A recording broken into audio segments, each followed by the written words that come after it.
Hello hi नमस्कार, स्वागत है आप सभी का मैग्नेट ब्रेन्स पे। मेरा नाम आशीष कपलेश और आज हम चर्चा करने जा रहे हैं फ्लूइड मैकेनिक्स के पार्ट 4 की, जहां पे बेटा हम लोग डिस्कशन करेंगे एप्लीकेशंस ऑफ बर्नौलीज। कुछ एक एप्लीकेशंस रह गई थी जिनको हम आज कवर कर लेंगे। इसके अलावा विस्कोसिटी के बारे में आज डिस्कस करेंगे। ठीक है, तो अगेन विस्कोसिटी इंपॉर्टेंट होने वाला हमारे लिए। बर्नौलीज थ्योरम का जो एप्लीकेशन आज मैं बताने वाला हूं वहां से भी संभावना है सवाल आने की, तो ये भी इंपॉर्टेंट ही होगा हमारे लिए।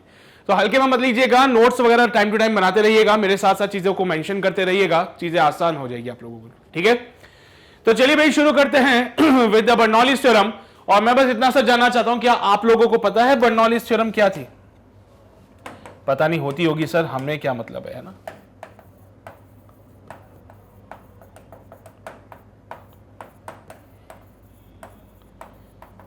क्या उन्होंने यही बोला था total energy per unit volume should be constant?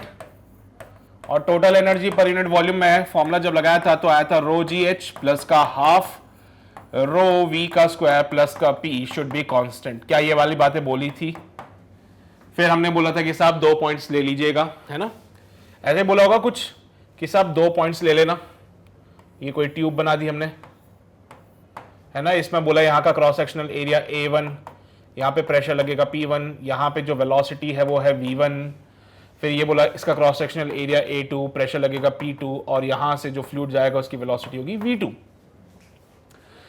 So 2 points के बीच में अगर इसको लगाना होता था तो रो जी H1 प्लस का हाफ रो V1 का स्क्वायर प्लस का P1 should be equals to rho g H2 plus का हाफ रो V2 का स्क्वायर प्लस का P2। ये वाली बातें बर्नौली अंकल ने हमें बता दी थी पहले से ही, और साथ ही साथ ये भी बोला था कि हम यहां पे स्टेडी फ्लो की बात करने वाले हैं। किसकी बात करेंगे बेटा? स्टेडी फ्लो की बात करेंगे। साथ ही साथ यहां पे सर आइडियल फ्लूइड कंसीडर करते हुए हमें चलना था। कुछ एप्लीकेशंस देखे थे, जैसे कि एरोप्लेन क्यों उड़ता है, मैग्नस इफेक्ट के बारे में सारी बातें मैं आपको बता चुका था ऑलरेडी। तो ये कुछ एप्लीकेशंस थे। इसका एक और एप्लीकेशन होता है बेटा वेंचुरीमीटर का, जो कि आज हम पढ़ेंगे। तो बर्नौलीज थ्योरम अगर हमें आती है अच्छे से तो venturimeter is not a big deal for us. तो वेंचुरीमीटर एक डिवाइस है जिसका मकसद जो है to measure the speed of the flow, है ना। फ्लो के स्पीड को मेजर करने में हमारे बहुत मदद आती है ये डिवाइस। ठीक है, स्पीड ऑफ द फ्लो को मेजर करने में हमारे काम आती है। इस प्रकार का एक डिवाइस आपको देखने को मिलता है जिसमें यहां पे एक बड़ी वाली ट्यूब होती है, बीच में पतली सी ट्यूब होती है, फिर से यहां पे एक बड़ी ट्यूब होती है। यहां पे ऊपर कैपिलरी ट्यूब्स लगाई जाती है in order to measure the pressure difference. ठीक है, प्रेशर के डिफरेंस को मेजर करने के लिए ये कैपिलरी ट्यूब्स का इस्तेमाल किया जाता है। नाउ एट दिस पॉइंट आपने मार्क किया एक पॉइंट को, पॉइंट नंबर 1, यहां पे मार्क किया पॉइंट नंबर 2। देखा गया तो point 1 and point 2 are on the same horizontal level. ऐसा करने का मकसद क्या था सर, अभी बता दूंगा मैं आपको। जो आप फॉर्मूला लगाते हो ना बेटा, कौन सा वाला बर्नौलीज के लिए फॉर्मूला लगा रहे थे ना आप लोग, वो वाला रो जी एच प्लस का half rho v square plus का पी। हाँ बेटा, अगर दोनों पॉइंट सेम हॉरिजॉन्टल लेवल पे हैं तो ये H1 और H2 दोनों सेम हो जाएंगे। मैं यहां पे इसको कैपिटल H से डिनोट कर लेता हूं। लेट अस से यहां पे मैंने एक रेफरेंस पॉइंट मान लिया, this is the reference. Reference से इसकी हाइट है H, कैपिटल H। रेफरेंस से इसकी हाइट भी कितनी है बेटा? Capital H, because they are on the same horizontal level. और सेम हॉरिजॉन्टल लेवल पे होने की वजह से आपको भी पता है कि ये वाला पार्ट सेम हो जाएगा बेटा। अरे दोनों का क्या पोटेंशियल एनर्जी सेम होगा? सर इसके लिए पोटेंशियल एनर्जी की बात करूं तो रो जी एच, इसके लिए भी पोटेंशियल एनर्जी की बात करूं तो वो आती है रो जी एच। दोनों का पोटेंशियल एनर्जी सेम है। तो इक्वेशन जब आप लिखते थे तो ऐसे ही लिखते थे कुछ, रो जी H1 प्लस का हाफ रो V1 का स्क्वायर प्लस का P1 should be equals to rho g H2 plus का हाफ रो V2 का स्क्वायर प्लस का P2। बेटा जी यहां पे देखो दोनों का हाइट सेम है, they are on the same horizontal level. Same horizontal level पे होने की वजह से दोनों के पोटेंशियल एनर्जी एक दूसरे को काट देते हैं। इस पॉइंट को मैंने ले लिया रेफरेंस, यानी कि यहां पे पोटेंशियल एनर्जी 0 होता था। यहां पे मैंने इसको ले लिया रेफरेंस, और रेफरेंस पे पोटेंशियल एनर्जी 0 होता है। रेफरेंस से पॉइंट 1 और पॉइंट 2 सेम हाइट पे होने की वजह से इनकी पोटेंशियल एनर्जी जो एक दूसरे को कैंसिल आउट करती है। सो वेंचुरी मीटर के केस में आपके पास जो इक्वेशन बचती है वो हाफ रो v2 का स्क्वायर प्लस का p2 should be equal to half rho v1 का स्क्वायर प्लस का p1। बेटा ये वाली इक्वेशन बचती है, ठीक है। रो जी h1 से रो जी h2 खत्म हो गए तो इक्वेशन बनेगी हाफ रो v2 का square plus p2 equals to half rho v1 का स्क्वायर प्लस p1। बेटा यहां पे इसी से आप वेलोसिटी फाइंड करने जा रहे वाले हैं, तो सर कैसे करा जाएगा सारी बातें समझाऊंगा आपको, ठीक है। यहां का क्रॉस सेक्शनल एरिया है A1 और बेटा जी यहां का क्रॉस सेक्शनल एरिया है A2। ये वाला क्रॉस सेक्शनल एरिया कितना A1, यहां पे छोटा वाला क्रॉस सेक्शनल एरिया कितना A2। तो क्या यहां पे मैं रेट ऑफ फ्लो की कहानी लगा सकता हूं? इक्वेशन ऑफ कंटिन्यूटी वैलिड है बेटा। इक्वेशन ऑफ कंटिन्यूटी कहती है कि पहले एरिया से v1 वेलोसिटी से जा रहा है, दूसरे एरिया से v2 वेलोसिटी से जा रहा है, तो यहां से भी आप इसका इस्तेमाल करके वेलोसिटी फाइंड आउट कर सकते हो। वो बोलेगा कि भाई यहां से जो फ्लूइड गया उसकी वेलोसिटी v1, इस क्रॉस सेक्शन से जो फ्लूइड फ्लो कर रहा है उसका वेलोसिटी v2, तो from the equation of continuity a1 v1 equals to a2 v2 हो जाएगा। दोनों पॉइंट्स की बात कर रहे हैं क्योंकि देखो जो भी चर्चाएं करनी है दो पॉइंट्स पे करेंगे। पहला पॉइंट ये था, दूसरा पॉइंट ये था। मैंने देखा दोनों points are on the same horizontal level, मैंने करके भी बता दिया आपको ये चीज। तो पता चला दोनों की पोटेंशियल एनर्जी सेम आ रही थी। दोनों सेम हॉरिजॉन्टल लेवल पे होने की वजह से दोनों की पोटेंशियल एनर्जी सेम आई, तो रो जी h1 से रो जी h2 कैंसिल आउट हो गया। तो हमारी इक्वेशन रह जाती है हाफ रो, डेंसिटी सेम क्यों कर रहा हूं? क्योंकि सेम फ्लूइड फ्लो कर रहा है सर। सेम फ्लूइड फ्लो करने की वजह से डेंसिटी को सेम किया, तो हाफ रो v2 का स्क्वायर प्लस का p2 should be equal to half rho v1 का स्क्वायर प्लस का p1। और साथ ही साथ दोनों पॉइंट्स के लिए कंटिन्यूटी इक्वेशन लगा दी मैंने। यहां पे cross sectional area A1 velocity v1, यहां पे cross sectional area A2 velocity v2, तो A1 v1 should be equal to A2 v2। ये जो कैपिलरी ट्यूब्स आपने लगाई है बेसिकली इनका मकसद है प्रेशर के वेरिएशन को फाइंड आउट करना। तो मैं यहां से बात कर लेता हूं कितना वेरिएशन आएगा। लेट अस से this distance be your y, यहां से इसका जो डिस्टेंस होगा बेटा वो मैंने कितना मान लिया x, ठीक है। यहां से लेके यहां तक का डिस्टेंस है y, यहां से लेके यहां तक का डिस्टेंस है x। यहां से लगेगा एटमॉस्फेरिक प्रेशर P0, इसमें भी यहां पे लगेगा एटमॉस्फेरिक प्रेशर P0, और इससे y डिस्टेंस नीचे आओगे तो pressure P1 can be written as P0 plus का रो जी वाई। पता नहीं ऐसा काम हमने पहले भी किया था कि नहीं किया था भाई। यहां पे लगेगा एटमॉस्फेरिक प्रेशर P0 और वहां से y डिस्टेंस पे अगर कोई मुझसे प्रेशर पूछे P1 तो मैंने बोला साहब pressure P1 is given bye P0 plus का रो जी वाई। यहां पे आओ, यहां पे एटमॉस्फेरिक प्रेशर लग रहा है P0, उससे x डिस्टेंस नीचे अगर कोई मुझसे प्रेशर मांगे P2 so it is given bye P0 plus का रो जी x। तो मैंने P1 भी निकाल दिया, मैंने P2 भी निकाल दिया, और क्या देखने को मिल रहा है कि साहब y में से x को माइनस कर दीजिए, y में से x को माइनस करने पे h मिलता है, तो h will be equals to y minus का x। h कितना मिल जाएगा बेटा? y माइनस का x। y में से x को माइनस करने से h मिलता है, इसलिए मैं यहां पे कैपिटल H ले रहा था ताकि कंफ्यूजन ना हो आप लोगों को।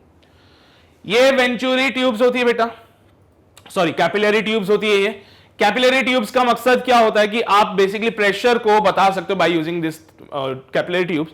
प्रेशर कैसे निकाला? तो पहले वाले पॉइंट पे प्रेशर निकाला था, मैंने बोला सरफेस से y डिस्टेंस नीचे है, एटमॉस्फेरिक प्रेशर लग रहा है सरफेस पे, तो P1 is given bye P0 plus का रो जी वाई। पढ़ा हुआ ये सारी बातें हाइड्रोस्टैटिक्स में। सेम यहां पे भी प्रेशर का वेरिएशन आया बेटा, हाइट के वेरिएशन से आपको पता ही है प्रेशर का वेरिएशन आता है। आप चाहो तो डायरेक्टली लिख सकते हो कि भाई इस लेवल पे अगर मैं प्रेशर की बात करूं तो pressure is given by rho g h, है ना। पर चलो ठीक है, इज्जत से लिख लेते हैं। एटमॉस्फेरिक प्रेशर यहां लगा, x डिस्टेंस नीचे आए तो सेकंड वाले पॉइंट पे प्रेशर आएगा P0 प्लस का रो जी एक्स। मेरे पास दो इक्वेशंस आ चुकी है। पहली इक्वेशन है बेटा ये वाली और दूसरी इक्वेशन है ये वाली। मैं सबसे पहले पहली इक्वेशन को सॉल्व करने जा रहा हूं। पहली इक्वेशन को मैं सॉल्व करने जा रहा हूं, तो पहली इक्वेशन को मैं सॉल्व करता हूं अगले पेज पे। सभी लोग ध्यान देंगे, पहली इक्वेशन को मैं सॉल्व करूंगा ऑन द फर्स्ट पेज। तो it is given by P1 plus का हाफ रो V1 का square equals to P2 plus का हाफ रो V2 का स्क्वायर। बेटा जी P1 की जगह P0 प्लस का रो जी वाई लिख दिया मैंने, कोई दिक्कत तो नहीं है ना, प्लस का हाफ रो V1 का स्क्वायर। P2 की जगह लिख रहा हूं P0 प्लस का रो जी एक्स। पता नहीं कहां से आ रही है सारी बातें, पता है तुम लोगों को? P1 की जगह P नॉट प्लस का रो जी वाई क्यों लिखा? बिकॉज सर यहां पे प्रेशर होगा y डिस्टेंस नीचे, P नॉट प्लस का रो जी वाई। P2 की जगह पे मैंने लिखा P नॉट प्लस का रो जी एक्स, बिकॉज ये x डिस्टेंस नीचे, प्रेशर आएगा P नॉट प्लस का रो जी एक्स। तो यहां से P नॉट से P नॉट खत्म हो जाएगा, डेंसिटी से डेंसिटी से डेंसिटी से डेंसिटी खत्म हो जाएगी, एंड जी वाई प्लस का हाफ V1 का square should be equals to g x plus का हाफ V2 का स्क्वायर। बेटा जी इसको इधर ले आइए, तो जी वाई माइनस का g x should be equals to half of V2 का square minus half of V1 का स्क्वायर। जी कॉमन लिया, यहां पे बना y माइनस का x should be equals to half of V2 का स्क्वायर माइनस V1 का स्क्वायर। भाई x minus y minus x कितना था? हमने देखा कि साहब y माइनस x h के बराबर है, डायग्राम से दिखता है, ये पूरा y ये पूरा x, y में से x को माइनस करो h रह जाता है। भैया पूरा y है, y में से x को माइनस कर दिया तो बचा हुआ कितना h, तो y माइनस x को मैं क्या लिख देता हूं, h लिख देता हूं, तो gh और ये 2 इधर से उठ के आ जाएगा, should be equals to v2 का स्क्वायर माइनस v1 का स्क्वायर। ये आपकी इक्वेशन 1 बन गई, यहां से आपकी बहुत मदद मिलने वाली आपको स्पीड फाइंड आउट करने में, ठीक है। वो हमारी इक्वेशन नंबर 1 और 2 थी, ये हमारी इक्वेशन नंबर 3 हो जाएगी। And now using equation number 2, using equation number 2, so a1 v1 should be equals to a2 v2। तो कोई सी भी एक इक्वेशन वहां से उठा के यहां पुट कर दीजिए बेटा, जैसे कि मैंने v1 की जगह a2 v2 अपॉन a1 कर दिया, v1 की जगह a2 v2 अपॉन a1 किया, a2 v2 अपॉन a1 किया, दिस इज योर v1। भाई ये v1 उठा के यहां पुट कर दो, तो 2gh इक्वेशन जो बनने वाली है वो ऐसी बनेगी, 2gh should be equals to v2 का स्क्वायर माइनस v1 की जगह पे a2 v2 अपॉन a1, तो ये बनेगा a2 का स्क्वायर v2 का स्क्वायर अपॉन a1 का स्क्वायर। भाई v2 कॉमन निकाल देना, so 2gh should be equals to a1 का स्क्वायर माइनस a2 का स्क्वायर डिवाइडेड बाय a1 का स्क्वायर डॉट v2 का स्क्वायर। भाई एलसीएम ले लो, v2 स्क्वायर कॉमन आया, 1 माइनस a2 बाय a1 का whole square which is given by a1 square minus a2 square upon a1 square dot v2 का square. So v2 square will be a1 का square divided by a1 का square minus का a2 का square dot 2gh। v2 का जो square होगा वो होगा a1 का square upon a1 square minus a2 square into 2gh, और यहां से अब आप v2 निकाल सकते हो। तो बेटा जी simply v2 comes out to be, v2 comes out to be कितना बनेगा, अंडर रूट ऑफ a1 का स्क्वायर अपॉन a1 का स्क्वायर माइनस a2 का स्क्वायर डॉट 2gh। ये v2 मिला हम लोगों को, ये क्या मिला, v2 मिला। थोड़ा अच्छे से लिखें तो अच्छे से लिखने का तरीका है under root of 2gh divided by a1 का स्क्वायर माइनस a2 का स्क्वायर डॉट a1। इज्जत के साथ लिखना है तो ऐसे भी लिख सकते हो, अच्छे से इज्जत के साथ लिखना है तो ये लिख सकते हो, सिमिलरली बेटा जी आप v1 को लिख सकते हो as under root of 2gh divided by a1 का स्क्वायर माइनस a2 का स्क्वायर डॉट यहां पे आएगा a2। तो आपने दोनों पॉइंट्स पे वेलोसिटी निकाल ली। आपसे यही पूछा गया था कि वेंचुरीमीटर क्या काम आ रहा है, तो आपने बोला साहब वेंचुरीमीटर से हम लोग दो अलग अलग पॉइंट्स पे वेलोसिटीज को कैलकुलेट कर सकते हैं। Speed of the flow calculate किया, v1 v2। यहां पे देखिए स्पीड कितनी थी, v1 हमने निकाल ली, यहां पे स्पीड कितनी थी, v2 हमने निकाली। v2 यहां नहीं है, ये पतली सी जगह पे है v2 वेलोसिटी। v2 वाली जो वेलोसिटी है वो पतले वाले सेक्शन में है, इस वाले सेक्शन में नहीं है। उसके लिए आपको ये सारी बातें पता होनी चाहिए कि पहली बात तो पहला पॉइंट और दूसरा point they are on the same horizontal level, तो उनकी पोटेंशियल एनर्जी एक दूसरे को खत्म कर देगी। पहली चीज तो आपको ये समझनी पड़ेगी that the point 1 and 2 are on the same horizontal level, जिसकी वजह से उनकी जो पोटेंशियल एनर्जीज है वो एक दूसरे को खत्म कर देगी और हमारे पास बर्नौली से सिर्फ इतनी सी इक्वेशन रह जाती है। यहां पे प्रेशर P1, पहले वाले पॉइंट पे प्रेशर P1, पहले वाले पॉइंट पे वेलोसिटी V1, दूसरे वाले पॉइंट पे प्रेशर P2, दूसरे वाले पॉइंट पे वेलोसिटी V2, वो सारी बातें लिखी है। बेटा कॉन्टिन्यूटी इक्वेशन यही कहता है कि rate of the flow same रहता है through out the tube, through out the cross section. हमने बोला साहब जितना फ्लूइड यहां से एंटर करेगा उतना ही फ्लूइड यहां पे भी जाएगा। ऐसा तो नहीं हो सकता ना कि कुछ फ्लूइड गायब हो जाए, नहीं, जितना फ्लूइड यहां से एंटर करेगा उतना ही फ्लूइड इसमें भी जाएगा। तो बेटा कॉन्टिन्यूटी इक्वेशन के हिसाब से A1V1 should be equals to A2V2। यहां पे एरिया A1 है, यहां पे वेलोसिटी V1 है, यहां पे एरिया A2 है और यहां पे वेलोसिटी V2 है। तो कॉन्टिन्यूटी इक्वेशन यहां पे भी लग सकती थी, ठीक है। ये जो हमने पतली पतली सी ट्यूब्स लगा रखी है इनको कैपिलरी ट्यूब कहते हैं बेटा। इनका मकसद ये होता है कि हम दो पॉइंट्स पे जो प्रेशर निकालने जा रहे हैं वो हमें कैसे पता चलेगा कितना प्रेशर है वहां पे। तो ये जो प्रेशर है बेटा वो फाइंड आउट करने के लिए हमने वेंचुरी ट्यूब्स लगा दी, यहां पे कैपिलरी ट्यूब लगा दी, सॉरी। तो इनसे क्या होगा, प्रेशर में वेरिएशन पता चलता है। जैसे कि मैंने बोला साहब यहां पे देखो एटमॉस्फेरिक प्रेशर लग रहा है, यहां से y डिस्टेंस नीचे, this is the point number 1 जहां पे मुझे प्रेशर निकालना है। So it is given by P0 plus का रो जी वाई। यहां पे देखो एटमॉस्फेरिक प्रेशर लग रहा है, उससे x डिस्टेंस नीचे we have the point number 2, उससे x डिस्टेंस नीचे वी हैव पॉइंट नंबर 2 जहां पे मुझे प्रेशर निकालना है। तो P2 is given bye P0 plus का रो जी x। बेटा जी y में से अगर x को माइनस कर दूं तो h बच जाता है हमारे पास, तो y minus x equal to h। तो ये काम आगे करेंगे, इक्वेशन नंबर 1 को उठा के चले, इक्वेशन नंबर 1 को उठा के चले और यहां पे हमने इसको सॉल्व किया। तो देखो भाई P1 की जगह P0 प्लस का rho g y plus half rho V1 square, P2 की जगह P0 plus rho g x plus half rho V2 square.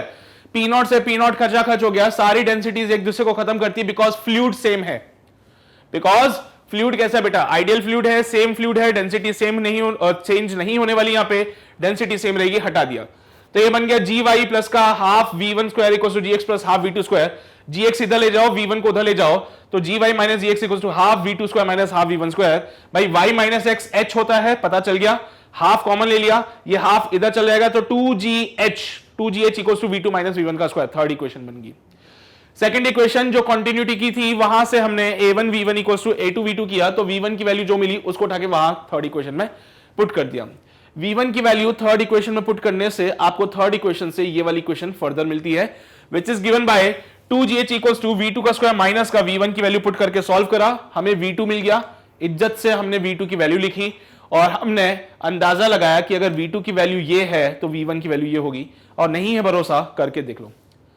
V2 का ये वैल्यू उठा के यहां रख दो, V2 का ये वैल्यू उठा के यहां रख दो, तो A1 से A1 खत्म हो जाएगा, A2 बच जाएगा सिर्फ, देख लो। अरे V2 का वैल्यू उठा के यहां रख दो, A1 से A1 खत्म हो जाएगा, रही की कहानी सिर्फ A2 की। ये V1 और V2 हमने दोनों ही फाइंड करे। और वेंचुरीमीटर यूज ही इसलिए कर रहे थे ताकि हम फ्लो की स्पीड को फाइंड आउट कर सके कि भाई कितनी स्पीड से फ्लो कर रहा है फ्लूइड यहां पे। तो V1 V2 are the speed of the flow जो हमें फाइंड आउट करना था, सो हमने कर लिया है। तो ये हमारा एक और एप्लीकेशन है बर्नौलीज थ्योरम का in order to find the speed of the flow. तो बेसिकली आप लोग देख रहे होंगे कि बर्नौलीज थ्योरम को हल्के में नहीं ले सकते बर्नौलीज थ्योरम को हल्के में नहीं ले सकते। बर्नौलीज से बहुत सारी चीजें हमारे काम आ रही है, ठीक है। बर्नौली से बहुत सारी चीज हमारे क्या आती है बेटा, काम आती है। तो इसको छाप लीजिए सभी लोग, जल्दी से छाप लो, इसको नोट कर लो, फिर आगे बढ़ते हम लोग। किया नोट सभी ने? यहां पे आ जाइए, सारी बातें लिख लीजिए।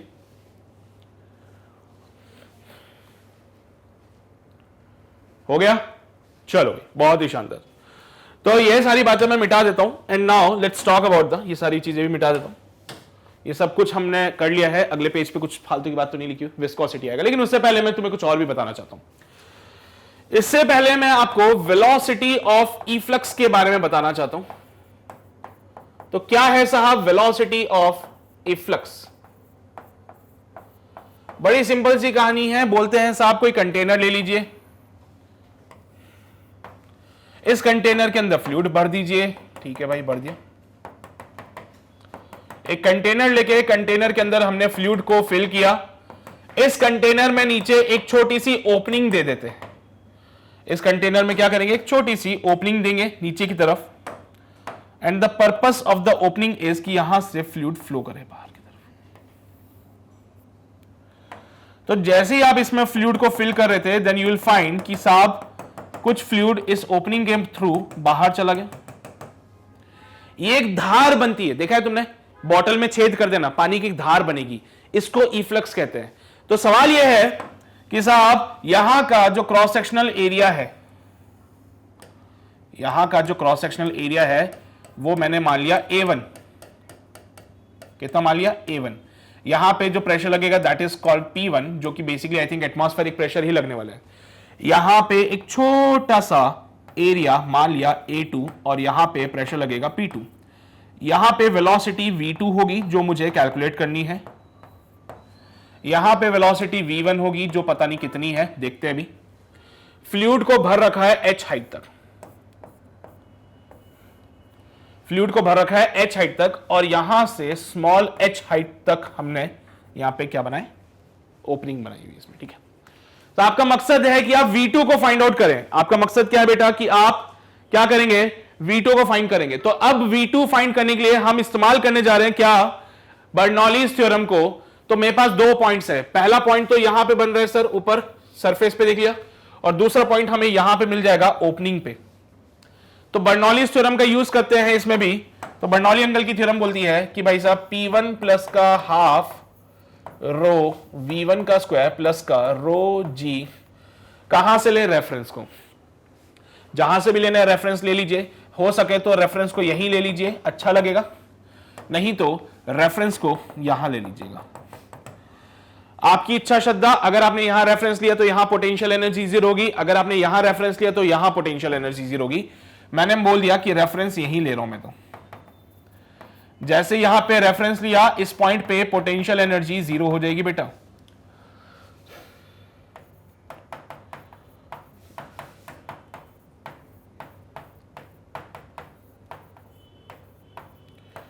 ये वाली पोटेंशियल एनर्जी जीरो हो गई बिकॉज यहां पे आपने रेफरेंस लिया, रेफरेंस से स्मॉल h हाइट ऊपर, रेफरेंस से स्मॉल h हाइट ऊपर, यहां पे आपके पास पोटेंशियल एनर्जी आ गई। और यहां पे P1 पे कौन सा प्रेशर लग रहा है, एटमॉस्फेरिक वाला sir. So it is your P0 plus का हाफ रो V1 का स्क्वायर प्लस का rho GH should be equals to.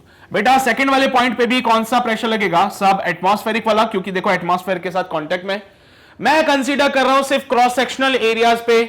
Cross sectional area पे यहां पे कौन सा प्रेशर लगेगा, एटमॉस्फेरिक वाला। यहां पे कौन सा प्रेशर लगेगा सब, बाहर क्या है, एटमॉस्फेयर है, एटमॉस्फेरिक प्रेशर।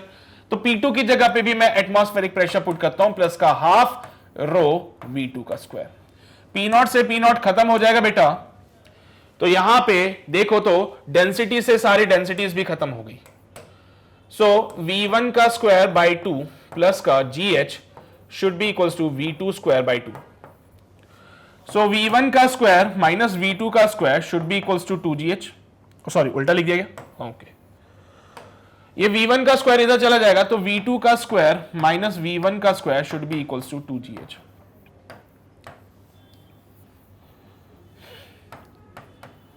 ये हमारी इक्वेशन नंबर 1 हो गई बेटा। नाउ इक्वेशन ऑफ कॉन्टिन्यूटी का इस्तेमाल करते हुए, इक्वेशन ऑफ कॉन्टिन्यूटी का इस्तेमाल करते हुए हम लोग आगे बढ़ेंगे। और कॉन्टिन्यूटी इक्वेशन क्या कहती है बेटा, इक्वेशन ऑफ कॉन्टिन्यूटी कहती है कि A1 V1, इसको मैं अलग पेन से लिख दूं, A1 V1 should be equals to A2 V2। A1 V1 should be equals to A2 V2। भाई A1 क्या बहुत बड़ा है A2 से, here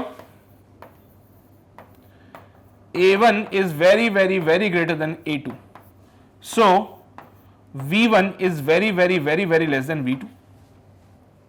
सोचो ना, इसका एरिया इतना बड़ा, इसका एरिया इतू सा, यानी A1 बहुत बड़ा है A2 से, इसका एरिया इतना बड़ा, इसका एरिया इतू सा, यानी A1 बहुत बड़ा हो जाएगा A2 से। तो अगर A1 बहुत बड़ा है A2 से, तो साहब यहां से जो पानी जाएगा बाहर वो स्पीड से जाएगा। आप खुद ही करके देख लेना, बॉटल के अंदर अगर आपने एक छेद कर दिया तो जो पानी उस छेद में से निकल रहा है उसकी स्पीड ज्यादा होगी, लेकिन ऊपर से जो पानी कम हो रहा होगा उसकी स्पीड आपको कम दिखेगी।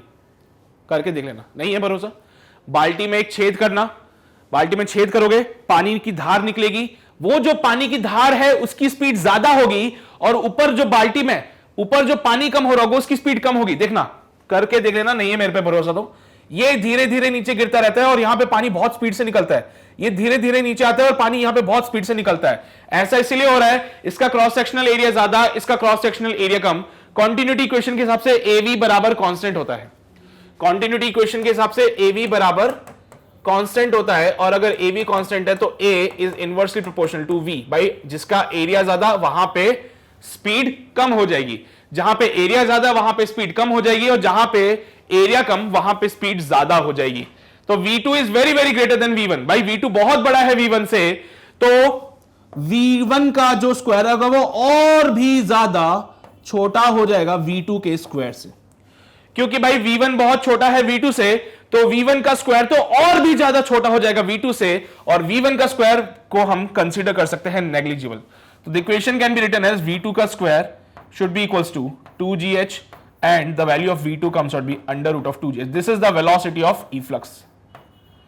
This is the velocity of efflux. बेटा यहां पे V1 square is considered negligible. V1 square is considered negligible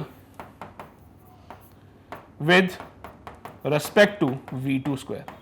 क्यों? क्योंकि ऑब्वियस ही बात है V2 बहुत बड़ा है V1 से, तो इसका स्क्वायर करोगे तो और ज्यादा बड़ा हो जाएगा, तो वो चीज नेग्लिजिबल हो जाएगी। ठीक है, तो ये है कहानी वेलोसिटी ऑफ इफ्लक्स की। छाप लो जल्दी से, फिर आगे बढ़ते हैं। क्लियर नोट सभी ने? कहानी समझ आती है, वेलोसिटी ऑफ इफ्लक्स की कहानी क्लियर है सभी को। इसके अलावा वो कभी कभार कुछ और बातें भी पूछ लेता है, जैसे आपसे बोल देगा कि साहब रेंज वगैरह निकालनी हो इसकी, तो क्या वो रेंज वगैरह निकालना is a big task for us? नहीं होगा, बिल्कुल नहीं होगा। भाई हमें वेलोसिटी पता है, ये हाइट हमें पता है, रेंज ऑफ इफ्लक्स निकाल लेते हैं। ठीक है, तो क्या पूछेगा बेटा वो आपसे? वो पूछेगा कि साहब रेंज ऑफ इफ्लक्स निकाल सकते हो क्या? तुम लोग रेंज ऑफ इफ्लक्स को निकाल सकते हो? तो sir is not a big deal for अस, क्योंकि हम जानते हैं कि ये कोई container, this is the opening part, and अगर यहां पे फ्लूइड को फिल करके रखा है कैपिटल H हाइट तक, है ना, और यहां से स्मॉल h हाइट नीचे यहां पे अगर ओपनिंग है, तो the range of efflux can be simply given by using the formula of, कौन से फॉर्मूले का इस्तेमाल किया जाए? सोचो जरा। तो मैं क्या बोलता हूं, सुनो जरा गौर फरमा के, मैं जो कह रहा हूं उस पर गौर फरमाइएगा।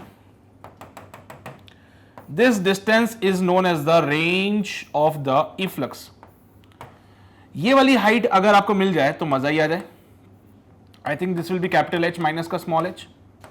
यहां से जो फ्लूइड जा रहा है उसकी वेलोसिटी तुम्हें पता है अंडर रूट ऑफ 2gh। तो अगर आप इसको देखो तो वेलोसिटी पता है, हाइट पता है, रेंज निकालना is not a big task. देखने से हॉरिजॉन्टल प्रोजेक्टाइल मोशन जैसा दिख रहा होगा आपको, ये देखने से हॉरिजॉन्टल प्रोजेक्टाइल मोशन जैसा दिख रहा होगा, जिसमें कि किसी भी पार्टिकल को आप क्या करते थे, किसी भी पार्टिकल को किसी हाइट से हॉरिजॉन्टली आप प्रोजेक्ट करते थे। तो ये भी ऐसे ही जाता था कुछ। तो इस केस में बेटा जी जो रेंज आप निकालते थे दैट इज गिवन बाय, पता नहीं क्या होता था सर, फॉर्मूला भूल गए हम लोग तो, है ना। So the range will be given by, कितना होता था बेटा, u इंटू टी, और द टाइम ऑफ लाइट क्या होगा बेटा, under root of 2h by g. ओहो, it will be u under root of 2h by g, पता नहीं यही होता था शायद। टाइम ऑफ लाइट, भाई पार्टिकल को ऊपर से नीचे आने में कितना टाइम लगेगा, सब सीधी सी बात है, कितना होता है, h equals to half gt square, तो t equals to under root of 2h by g. भाई यहां से range will be this one. तो यहां पे अगर रेंज निकालने के लिए कोई तुमसे बोल दे तो क्या रेंज नहीं निकाल पाओगे? तो the range of efflux, so the range of efflux is given by, कितना होगा बेटा ये sir, v under root of, height कितनी है यहां पे, हाइट है कैपिटल H माइनस का small h divided by g। Range of efflux is given by v under root of, height कितनी यहां पे sir, height is given by capital H minus का स्मॉल h। हाइट कितनी है, capital H minus का small h upon g। भाई velocity भी तो निकाली है तुम लोगों ने, so it is given by under root of 2gh dot 2 into h minus h divide by g। g से g खत्म हो जाएगा, 2 to the 4, it comes out be 2 under root of h into h minus का h। ठीक है, ये height h है, velocity होती है अंडर रूट ऑफ 2gh। ये टोटल कैपिटल H था, उसमें से स्मॉल h को माइनस किया, we got this height. Range निकालना है तो रेंज के लिए वेलोसिटी पता होनी चाहिए, हाइट पता होनी चाहिए, तो रेंज आता है u under root of 2h/g। तो मैंने बोला range is equal to u की जगह v under root of 2 into height कितना कैपिटल H माइनस का small h upon g। Velocity को अंडर रूट ऑफ 2gh लिखते हैं, तो वो भी मैंने लिख दिया under root of 2gh multiply by 2h minus h upon g। g से g खत्म हो जाएगा, 2 टू द 4 ये बाहर आ जाएगा, अंडर रूट में ये कहानी रह जाएगी। चाहो तो 4 अंदर लिख दो, कोई दिक्कत वाली बात नहीं है, बिल्कुल भी गलत नहीं बोला जाएगा उसको। सो this is the range of the efflux. तो कभी कभार आपसे वो रेंज ऑफ द इफ्लक्स पूछ ले या कुछ और भी बातें अगर वो आपसे पूछ ले तो घबराने का बिल्कुल भी नहीं, ये वो बातें हैं जो आपको पहले से पता है, बस क्या है वो पुरानी बातें एक नई चीज में जाके लगानी है। ये आपको पुराना ज्ञान है जो आपके पास ऑलरेडी है, बस उसको जाके यहां पे चिपकाना है, इतना सा करना है, बस हो जाएगा। क्लियर रहेगी बातें? पक्का इफ्लक्स के बारे में कोई समस्या परेशानी तो नहीं होगी? ओके चलिए भाई, बेहतरीन। तो ये सारी बातें हुई इफ्लक्स की। अब हम आगे बढ़ेंगे and now will talk about the viscosity. बेटा विस्कोसिटी जैसा कि मैं पहले भी बोल चुका हूं, it is the resistance to the flow. Viscosity क्या है? It is nothing but the resistance to flow या अपोजिशन टू द फ्लो। तो जैसा कि आप लोग देख सकते हैं, दो प्रकार के फ्लूइड यहां पे आपको दिख रहे हैं। एक फ्लूइड जो कि इजीली फ्लो कर सकता है और एक फ्लूइड जिसको फ्लो करने में टाइम लगेगा। मैं कह सकता हूं this is normal liquid, water बोल देता हूं इसको मैं, और यहां पे मैं कह देता हूं दिस इज योर हनी। हाँ शहद है ये। तो कौन सा वाला फ्लो इजी, कौन सा वाला फ्लूइड जो है वो इजीली फ्लो करेगा? ऑब्वियस ही बात है वाटर, क्योंकि वाटर की विस्कोसिटी कम होगी और हनी की ज्यादा होगी, तो हनी थोड़ा टाइम लगाएगा फ्लो करने में, है ना। पर वजह यह है कि विस्कोसिटी आई क्यों भाई, है ना, क्या वजह है विस्कोसिटी की, क्यों आ रहा है ऐसा? ऐसा क्यों हुआ कि सर पानी जो है वो इजीली फ्लो कर जाता है लेकिन हनी इजीली फ्लो नहीं करता? तो इसके पीछे की वजह यह है कि कहा जाता है कि जो भी फ्लूइड हमारे पास फ्लो कर रहा है वो in the form of the layers flow करता है। वजह क्या है सर इस विस्कोसिटी की? तो इसकी वजह बस इतनी सी है कि बोलते हैं साहब जो भी फ्लूइड हमारे पास अवेलेबल है वो फ्लो करता है in the form of the layers. जो भी फ्लूइड फ्लो करेगा in the form of the layer flow करेगा। तो हर एक लेयर उससे ऊपर वाली लेयर पे बेसिकली एक फ्रिक्शनल फोर्स लगाती है जिसको कि विस्कोसिटी नाम दिया गया। ठीक है, तो सपोज यहां पे फ्लूइड था ऐसा और ये फ्लूइड फ्लो कर रहा है, तो जब भी कोई फ्लूइड फ्लो करेगा, this is the direction of the flow of fluid, direction of fluid flow. तो जब भी कोई फ्लूइड यहां पे फ्लो करेगा तो वो in the form of the layer करता है। सबसे पहले उसकी ऊपर वाली जो लेयर है वो फ्लो करेगी, वो आगे बढ़ेगी, उसके बाद उसके नीचे वाली लेयर बढ़ती है, फिर उसके नीचे वाली लेयर, फिर उसके नीचे वाली लेयर, फिर उसके नीचे वाली लेयर और फिर सबसे नीचे वाली लेयर। ऐसे फ्लूइड फ्लो करता है। अगर बहुत अच्छे से देखना हो तो आपने देखा होगा कि जैसे जैसे जहां जहां से फ्लूइड पास होता है वहां पे फर्श पे वो कुछ फ्लूइड रह जाता है। वो कौन सा फ्लूइड है? जो सबसे नीचे वाली लेयर का होता है। ठीक है, हनी को अगर आप ऐसे किसी फर्श पे फ्लो कराओगे तो जहां जहां से वो हनी फ्लो करके जाता है आपने देखा होगा वहां पे उसके कुछ पार्ट्स रह जाते हैं। वो कौन सा है? जो लेयर ग्राउंड के साथ कांटेक्ट में था। नीचे कौन है बेटा? ग्राउंड है, ये ग्राउंड है। तो फ्लूइड क्या कर रहा है? Basically in the form of the layers flow करता है। सबसे इजीली कौन सी लेयर फ्लो कर सकती है? ऊपर वाली। उससे ज्यादा डिफिकल्टी नीचे वाले को आएगी, उससे ज्यादा डिफिकल्टी नीचे वाले को आएगी, और ऐसे करते करते जैसे जैसे आप नीचे जाते जाओगे आप देखोगे कि उनके जो मूवमेंट का जो टेंडेंसी है वो कम होता जाता है बेटा। Now it is because of the reason कि यहां पे इनके बीच में जब जब रिलेटिव मोशन होता है देयर एग्जिस्ट अ फ्रिक्शन। पता नहीं होता है कि नहीं होता भाई? जब जब रिलेटिव मोशन होता है there exist a friction. Ground के रेस्पेक्ट में ये पहली लेयर जब आगे बढ़ती है तो ग्राउंड ने बोला कि भैया तुम तो आगे जा रहे हो हमारे रेस्पेक्ट में, हम तुम्हें आगे नहीं जाने दे सकते, ले लगा दिया फ्रिक्शन। सेकंड वाली लेयर जब पहले के रेस्पेक्ट में आगे बढ़ती है तो पहली लेयर बोलती है कि हम तुम्हें आगे नहीं जाने दे सकते, तो ले लगा दिया फ्रिक्शन। थर्ड लेयर जब सेकंड लेयर के रेस्पेक्ट में आगे जाने जाती है तो सेकंड लेयर बोलती है कि भैया हम तुम्हें आगे नहीं जाने देंगे, ले लगा दिया फ्रिक्शन। फिर फोर्थ लेयर जब थर्ड लेयर के रेस्पेक्ट में आगे बढ़ती है तो थर्ड लेयर कहती है कि भैया तुम आगे कैसे जा रहे हो, हम तुम्हें आगे नहीं जाने देंगे, ले लगा दिया फ्रिक्शन। तो ऐसे हर एक लेयर अपने ऊपर वाली लेयर के ऊपर क्या कर रहा है बेटा? फ्रिक्शनल फोर्स लगा रहा है because of the relative motion, क्योंकि देखो ये तो सीधी सी बात है, जब भी रिलेटिव मोशन होगा तब तक फ्रिक्शन होगा। तो बेसिकली यहां पे भी कैसा हो रहा है बेटा, आप देख रहे हो इनके डायरेक्शन फ्लो के अपोजिट में, इनके डायरेक्शन के फ्लो के अपोजिट में you get some frictional force, और फ्लूइड में लगने वाले फ्रिक्शन को ही बेटा विस्कोसिटी कहेंगे हम लोग। तो फ्लूइड में लगने वाला जो फ्रिक्शन है उसी को हम लोग क्या कहेंगे, विस्कोसिटी कहेंगे। तो this is the friction in the fluid,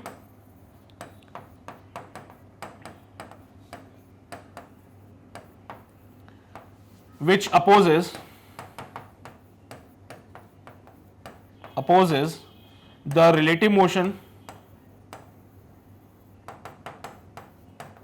which opposes the relative motion of the layers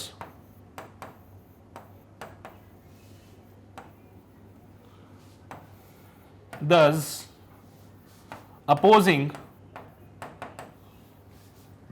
the flow of the fluid, opposing the flow of fluid. ठीक है, तो क्या बोला कि साहब फ्लूइड में ये फ्रिक्शन जो लग रहा है जो कि relative motion of the layers को अपोज कर रहा है, जिसकी वजह से वो अपोज कर रहा है फ्लो ऑफ द फ्लूइड को, और इसी को हमने नाम दिया बेटा विस्कोसिटी। क्या ये बात गलत हो जाएगी? ये हमारे विस्कोसिटी होता है, और ये जो फोर्स यहां लगता है इसको विस्कस फोर्स कहते हैं। तो जहां पे फ्रिक्शनल फोर्स ज्यादा होगा वहां पे विस्कोसिटी ज्यादा हो जाएगी, जहां फ्रिक्शनल फोर्स कम होगा वहां विस्कोसिटी कम हो जाएगी। मेरी बात समझ रहे होंगे थोड़ी थोड़ी करके। क्यों ऐसा होता है भाई? कुछ फ्लूइड्स ऐसे होंगे जिनमें फ्रिक्शन ज्यादा लगता है, वो फ्लूइड इजीली फ्लो नहीं कर पाएंगे, यानी उनकी विस्कोसिटी ज्यादा हो जाएगी, उनका अपोजिशन ज्यादा हो जाएगा। कुछ फ्लूइड ऐसे होते हैं जिनमें फ्रिक्शन फोर्स कम होता है, तो फ्रिक्शन फोर्स यहां पे कम होगा तो इजीली फ्लो कर जाएंगे, उनकी विस्कोसिटी कम हो जाएगी, है ना। तो ये है कहानी बेसिकली विस्कोसिटी के पीछे की। जो आपसे पूछता है ना बार बार कि भैया क्यों ऐसा हुआ कि एक जो फ्लूइड था वो तो इजीली फ्लो कर गया लेकिन दूसरा फ्लूइड इजीली फ्लो नहीं कर पाया, एंड द वजह इज दिस। कोई भी फ्लूइड जब फ्लो करता है वो लेयर्स के फॉर्मेट में फ्लो करता है, तो जो सबसे ऊपर वाली लेयर होती है उसके ऊपर कम फोर्स लगता है, जिसकी वजह से वो इजीली फ्लो कर जाती है। लेकिन जैसे जैसे आप नीचे आते जाओगे, जो लेयर आती है नीचे उस पर ज्यादा रेजिस्टिव फोर्स लगता है, जिसकी वजह से वो इतना इफेक्टिवली मूव नहीं कर पाती। ठीक है, समझ लो बात को? ठीक है, छाप लो ये सारी बातें, विस्कोसिटी की है ना। दिस इज द वजह तुम हो। हाँ, वजह तुम हो किसकी? विस्कोसिटी की वजह बता लो। चलो ठीक है भाई, ये बातें समझ आती है आप लोगों को। तब हम आगे बढ़ते हैं और देख लीजिए यहां पे सारी बातें इज्जत के साथ लिखी हुई है। The property of the liquid by virtue of which it opposes the relative motion between its adjacent layers is known as viscosity. The property of the body by virtue of which it opposes the relative motion, मैंने भी तो ये बोला layers के बीच में relative motion हो रहा है, उसको oppose कर रहे हैं, वही उसकी क्या कहला रही है? viscosity कहला रही है।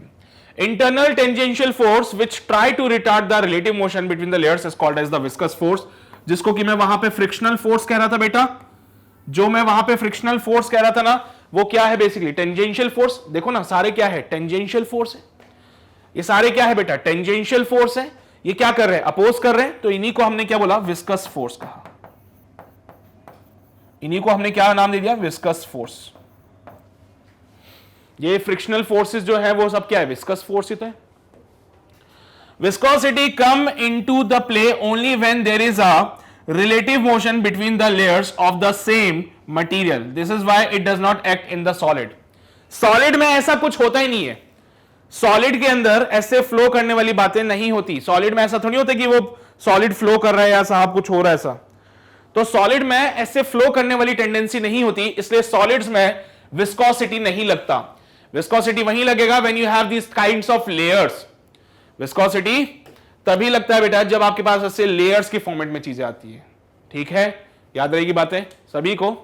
देख लो इसमें से कुछ अगर तुम्हें देखने लायक लग रहा है तो फिर हम आगे बढ़ते हैं। चलिए भाई साहब, समझते हो आ सकती सारी बातें।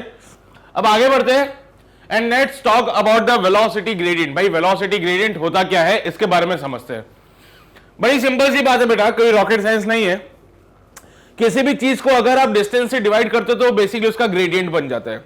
ठीक है, वेलोसिटी को अगर आप पोजीशन से डिवाइड कर देंगे तो उसका वेलोसिटी ग्रेडियंट बन जाएगा। जैसा कि मैंने कहा कि कोई भी फ्लूइड जो होता है वो लेयर्स के फॉर्म में चलता है। कोई भी फ्लूइड क्या करेगा बेटा? लेयर्स के फॉर्मेट में चलेगा। और जब ये फ्लूइड लेयर्स के फॉर्मेट में चलता है तो नीचे वाली जो लेयर होती है बेचारी वो तो रुक जाती है ना, बहुत धीरे धीरे बहती है। मैंने कहा कि लेट्स से ग्राउंड से हम कुछ पर्टिकुलर डिस्टेंस पे चलते हैं। लेटेस्ट से मैंने बोला कितने डिस्टेंस पे चले, चलो भाई y डिस्टेंस पे चलते हैं। इधर जो वेलोसिटी होगी इस टाइम पे वो मैंने बोला मान लीजिए भाई v है। ग्राउंड से y डिस्टेंस ऊपर आए तो यहां पे फ्लूइड की कोई वेलोसिटी मैंने डिफाइन कर दी v, ठीक है। अब हम थोड़ा सा और ऊपर चलते हैं। जैसे ही मैं थोड़ा सा और ऊपर गया तो मैं गया कितना y प्लस डी वाई या y प्लस डेल्टा वाई ले लो, इतना ऊपर भाई ये पूरा ग्राउंड वाला पार्ट हो जाएगा।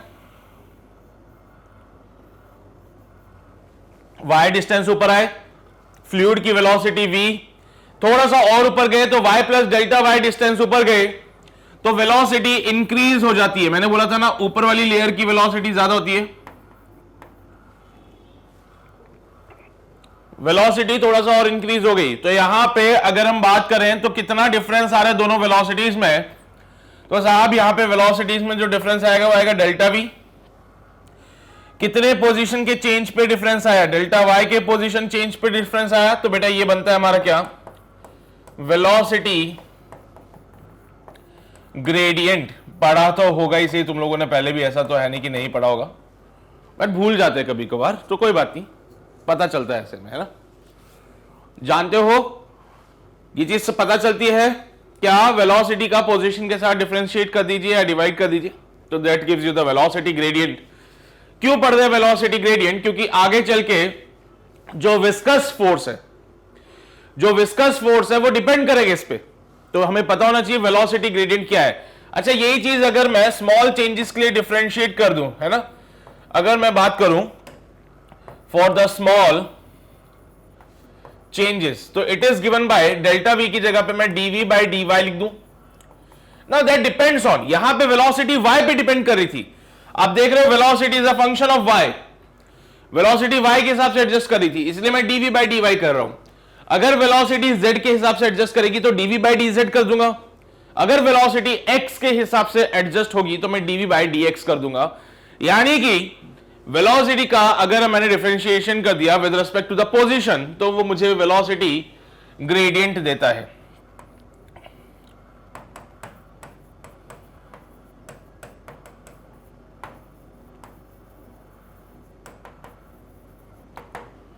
जिसका भी आप पोजीशन के रेस्पेक्ट में डिवाइड करोगे that gives you the gradient बेटा, वो क्या देता है आपको, ग्रेडियंट देता है, ठीक है।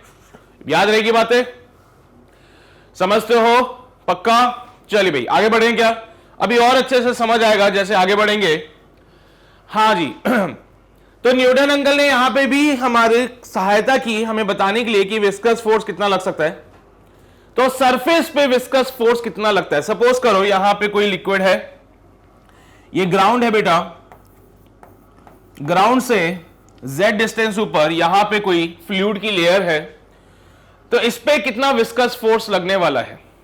ग्राउंड से z डिस्टेंस ऊपर यहां पे कोई लेयर है फ्लूइड की, ठीक है, this is a fluid layer. मैंने बोला था ना बेटा कोई भी फ्लूइड होता है वो लेयर की फॉर्मेट में फ्लो करेगा, तो ग्राउंड से z डिस्टेंस ऊपर there is some layer of the fluid, इस लेयर पे लग रहा है ये viscous force,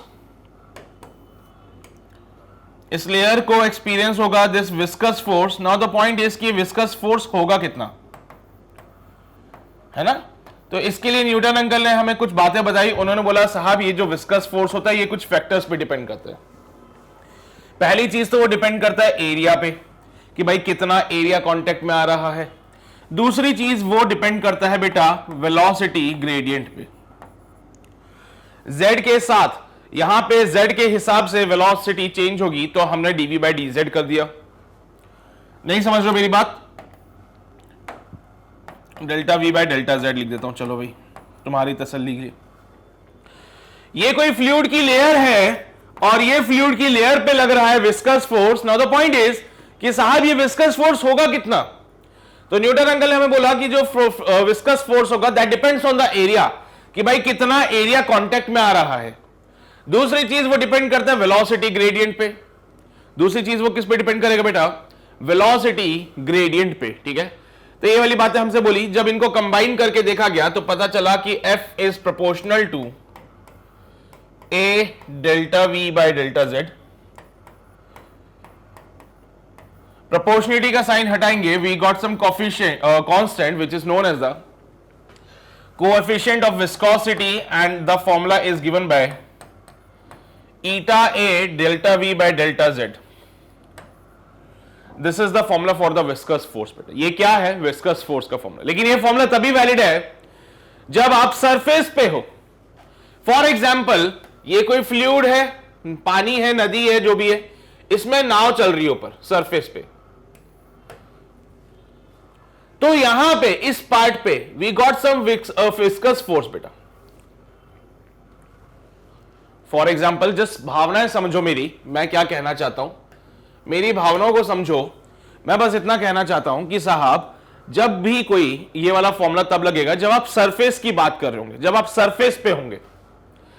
for an example आप नाव लेके पानी में उतर गए, नाव का जो ये नीचे वाला पार्ट होता है it is in the contact with the layer, पानी के लेयर के साथ कॉन्टेक्ट में होती है, तो उस टाइम पे उस पे जो विस्कस फोर्स लगेगा वो इस फॉर्मूले से बताया जाएगा। लेकिन मान लो इसकी जगह कोई और ऑब्जेक्ट जो पानी के अंदर चल रहा है,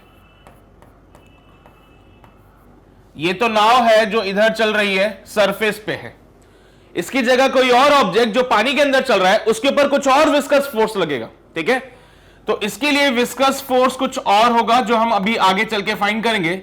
इसके लिए आप ये वाला विस्कस फोर्स का फॉर्मूला लगा सकते हो, eta A delta V by delta Z. Delta V by delta Z velocity gradient होता है, मैं पहले बता चुका हूं। अभी सवाल आएंगे तो पता चल जाएगा, HC वर्मा जब हम सॉल्व करेंगे तो पता चलेगा कि किस प्रकार के सवाल देखने को मिलते हैं हम लोगों को। बाकी अंतर समझ रहे हैं क्या होगा बेटा? क्या बोले साहब, एक नाव जो पानी के ऊपर चलती है उसमें हमने देखा कि उसका जो सरफेस है it is in contact with the water, तो यहां पे हो सकता है we got some viscous force. तो ये जो एरिया है उसको पुट करना पड़ेगा, जितना एरिया पानी के साथ कांटेक्ट में है that area. Secondly velocity gradient, भाई इसका वेलोसिटी ग्रेडियंट आपको पता होगा, ग्राउंड से कितने डिस्टेंस पे कितनी स्पीड से चल रहा है वो सारी चीजें पता होती है। तो ये वाला फॉर्मूला आप तब लगाओगे जब सरफेस कांटेक्ट में है, सिर्फ पानी के अंदर नहीं बल्कि बाहर टॉप सरफेस की बात चल रही होगी। आगे चल के कुछ ऐसे केसेस पढ़े जाएंगे बेटा जिसमें कि ऑब्जेक्ट जो है पानी के अंदर होगा, ऑब्जेक्ट पानी के अंदर होगा, ऑब्जेक्ट पानी के अंदर होगा, और अब यहां पे विस्कस फोर्स कुछ और होगा। जैसे सबमरीन पानी के अंदर चलती है भाई, तो वहां पे विस्कस फोर्स कुछ और होगा फिर, है ना। तो बोट के लिए हो सकता है विस्कस फोर्स कुछ और लगाऊं, सबमरीन के लिए कुछ और लगाऊं। आगे चल के आपसे बोला जाए कोई प्लैंक है, कोई प्लैंक है, प्लैंक समझते हो क्या होता है? लकड़ी का फट्टा, हाँ, जो कि वाटर के ऊपर फ्लो क्या कर रहा है बेटा? स्विम कर रहा है ना। स्विम क्या मतलब? पानी के ऊपर रखा हुआ है। तो ये जो लकड़ी का प्लैंक है बेटा, अगर इसको पानी के ऊपर रखा है तो कौन सा वाला विस्कस फोर्स ये एक्सपीरियंस करने वाला है? ये कोई प्लैंक जिसको पानी के ऊपर रखा है हमने सरफेस पे, तो ये इसके ऊपर कौन सा विस्कस फोर्स का फॉर्मूला लगाऊंगा? ये वाला, eta A delta V by delta Z वाला। अगर यहीं पे कोई ऐसा ये प्लैंक जो पानी के अंदर चल रहा होता तो उसके लिए कोई और विस्कस फोर्स का फॉर्मूला लगता, वो अलग होगा, वो मैं बताऊंगा भी आपको। ठीक है, बट ये अंदर समझते हो ना? ये वाला विस्कस फोर्स का फॉर्मूला तभी लगाओगे जब सरफेस कांटेक्ट में आएगा, यानी कि पानी के ऊपर तैर रहा हो कुछ चीज। तो जब कोई चीज पानी के ऊपर तैर रही हो, जैसे कि यहां पे लेयर की बात करी थी मैंने, लिक्विड का लेयर हो सकता है टॉप मोस्ट लेयर हो, ये उसके लिए हमने डिफाइन कर दी बातें, तो वहां पे हम अलग चीजों से डिफाइन करते हैं। और अगर कोई अंदर की बात करें तो उसके लिए कुछ अलग बातें चलती है। तो ये फॉर्मूला इंपॉर्टेंट है आपके लिए, इसको छाप लीजिए जल्दी से, फिर आगे बढ़ते हैं हम लोग। किया नोट सभी ने? पक्का? चलो भाई, तो आगे बढ़ेंगे हम लोग बेटा जी। यहां पे आ जाओ जल्दी से, एक बार देख लेते हैं परिभाषा इज्जत के साथ कैसे बोली जाती है। Suppose the liquid is flowing in a streamline motion. आप देख सकते हो the liquid is flowing in a streamline motion. सबसे ऊपर वाली लेयर ज्यादा स्पीड से चलती है, जैसे जैसे नीचे आते हो लेयर की स्पीड जो होती है वो कम हो जाती है। पानी के बहने की क्षमता सबसे ज्यादा होती है ऊपर सरफेस पे, और सबसे कम होती है नीचे ग्राउंड के पास में। ठीक है, तो कोई भी लिक्विड जो फ्लो करता है बेटा, सबसे कम स्पीड उसकी नीचे होती है, जैसे जैसे ऊपर जाते हो स्पीड इंक्रीज होती जाती है। तो यहां पे suppose there is a liquid which is flowing in the streamline motion, on a horizontal surface OX, this is the surface, the liquid layer in contact with the surface is at rest. obvious ही बात है, surface के साथ, this is the part of the surface, और liquid का जो layer इस surface के साथ कांटेक्ट में वो ऑलमोस्ट रेस्ट पे है बेटा. लेकिन the velocity of other layer increases with the increase in the distance from the surface OX. बेटा जी ये जो सरफेस है OX, जो लेयर मैंने क्या बोला था लिक्विड लेयर के फॉर्म में फ्लो करती है, जो लेयर इस सरफेस के करीब है वो ऑलमोस्ट रेस्ट पे है. आप देख लो उसकी वेलोसिटी बिल्कुल एकदम जीरो वाली ही है. तो जो लेयर सरफेस के क्लोज है वो ऑलमोस्ट रेस्ट पे है, और जैसे जैसे लेयर सरफेस से दूर जा रही है उसकी वेलोसिटी इंक्रीज हो रही है. वेलोसिटी ग्रेडियंट तभी तो डिफाइन किया था. The highest layer flows with the maximum velocity, तो मैंने भी वहां पे आपको हाईएस्ट लेयर के लिए ही बताई थी सारी बातें. तो जो हाईएस्ट लेयर होती है it flows with the maximum velocity. ये बात पता चलती है सभी को, समझते हो तुम लोग. क्या हुआ भाई, ये सरफेस था, जो लिक्विड का लेयर सरफेस के कांटेक्ट में होता है वो ऑलमोस्ट रेस्ट पे होता है. लिक्विड का वो लेयर जो सरफेस के कांटेक्ट में है वो ऑलमोस्ट रेस्ट पे होता है. एंड जैसे जैसे लिक्विड का लेयर सरफेस से दूर जाता है उसकी वेलोसिटी इंक्रीज होती जाती है. जैसे जैसे लिक्विड के जो लेयर्स होती है वो सरफेस से दूर जाएगी उनकी वेलोसिटी इंक्रीज होती जाएगी, और जो मैक्सिमम डिस्टेंस पे होगा फ्रॉम द सरफेस उसकी वेलोसिटी भी क्या होगी बेटा, मैक्सिमम होगी. The highest layer flows with the maximum velocity. पता चलती है सारी बातें. ये बात मैंने भी बोली थी आप लोगों से. चलिए भाई, now let us consider two parallel layers PQ and RS at a distance of Z and delta Z. बेटा यहां पे एक लेयर मैंने ले ली PQ और एक लेयर मैंने ले ली RS. PQ जो है वो कितने डिस्टेंस पे होगी, Z डिस्टेंस पे. RS will be eight a distance of Z plus delta Z. मेरी बातें समझ आ रही होगी शायद आपको. मैंने दो लेयर्स ले ली बेटा PQ and RS at a distance of Z and Z plus delta Z from the OX. भाई OX कहां गया, ये रहा, मैं पहले भी बना चुका था OX को. This will be your OX surface. तो OX वाले सरफेस से एक लेयर PQ और एक लेयर RS आपने ली. PQ का distance will be Z and RS का जो डिस्टेंस होगा it will B from Z plus delta Z. ठीक है, चलिए भाई. Now the change in the velocity in a perpendicular distance delta Z is delta Vx. Obviously बात है, ये वाला अगर V वेलोसिटी से मूव करेगा तो ये वाला करेगा V प्लस डेल्टा V. क्यों सर, आप ही ने तो बोला कि जैसे जैसे सरफेस से ऊपर जाते हो वेलोसिटी इंक्रीज होती है. तो अगर PQ वाली लेयर मूव कर रही है विद द वेलोसिटी V, तो RS वाली मूव करेगी with the velocity of V plus delta V. कुछ एक्स्ट्रा वेलोसिटी है इसके पास. The rate of change of the velocity with the distance perpendicular to the direction of the flow is delta Vx by delta Z. तो rate of change of velocity निकाली थी आपको, तो किसके साथ चेंज हो रही है, rate of change of velocity, rate of change of velocity is given by delta V by delta Z. यही क्या है, वेलोसिटी ग्रेडियंट है. इसी को क्या कहते हैं बेटा, वेलोसिटी ग्रेडियंट कहते हैं. इसी को क्या कहोगे बेटा, वेलोसिटी ग्रेडियंट कहोगे. आप देख रहे हो PQ से RS जाते समय आप कितना चले, डेल्टा Z. PQ से RS कितने डिस्टेंस पे, डेल्टा Z डिस्टेंस पे. उसमें कितनी वेलोसिटी चेंज हो गई, डेल्टा V वेलोसिटी चेंज हो गई. तो यहां पे rate of change of velocity is given by delta V by delta Z. यही हमारा वेलोसिटी ग्रेडियंट है. यही क्या है बेटा, वेलोसिटी ग्रेडियंट है. ठीक है, क्या यह परिभाषा क्लियर रहेगी वेलोसिटी ग्रेडियंट की? इसके बाद यहां से विस्कस फोर्स की बातें शुरू हो जाती है. कंसीडर करते हैं लिक्विड का लेयर जिसका एरिया A है. कोई सी भी लेयर आप यहां पे कंसीडर कीजिए जिसका लेयर एरिया A है, at a height Z above the OX. तो जो Z हाइट पे लेयर कंसीडर करी थी उसका एरिया A मान लीजिए.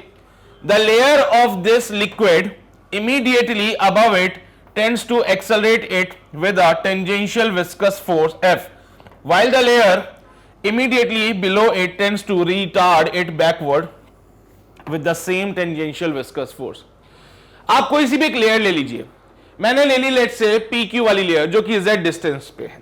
मैंने ले ली PQ वाली लेयर जो कि Z डिस्टेंस पे है. The layer of the liquid immediately above it इससे ऊपर वाली जो लेयर होगी वो इसको आगे बढ़ाने की कोशिश करेगी, लेकिन इसके नीचे वाली लेयर इसको रोकने की कोशिश करेगी। क्यों?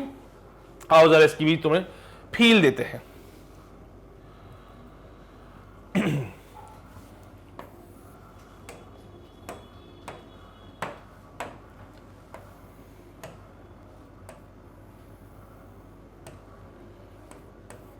Z डिस्टेंस पे फ्रॉम द सरफेस आपने एक लेयर ले ली, ये OX वाली सरफेस हो गई थी हमारी। OX वाली सरफेस से Z डिस्टेंस पे आपने एक लेयर ले ली। इसके नीचे वाली लेयर क्या करना चाहती है? ये इसके जस्ट नीचे वाली लेयर है, ये इसके जस्ट ऊपर वाली लेयर है। मेरी भावनाओं को समझना बेटा, आपने लेयर ले रखी है PQ वाली, इससे जस्ट नीचे वाली लेयर ये है और जस्ट ऊपर वाली लेयर ये है। आप जानते हो जैसे जैसे ऊपर जाते हैं वेलोसिटी इंक्रीज होती है, तो ये लेयर आगे जाना चाहती है, लेकिन ये क्या करेगी? PQ वाली बोलेगी तुम आगे जा रहे हो, हमारे रेस्पेक्ट में तुम आगे जा रहे हो, लो हमने तुम पे लगाया विस्कस फोर्स। ऊपर वाली लेयर को क्या लगेगा कि भाई मैं तो आगे जा रहा हूं, ये पीछे जा रही है, तो वो क्या करेगा? इस लेयर पे लगाएगा एक viscous force in this direction.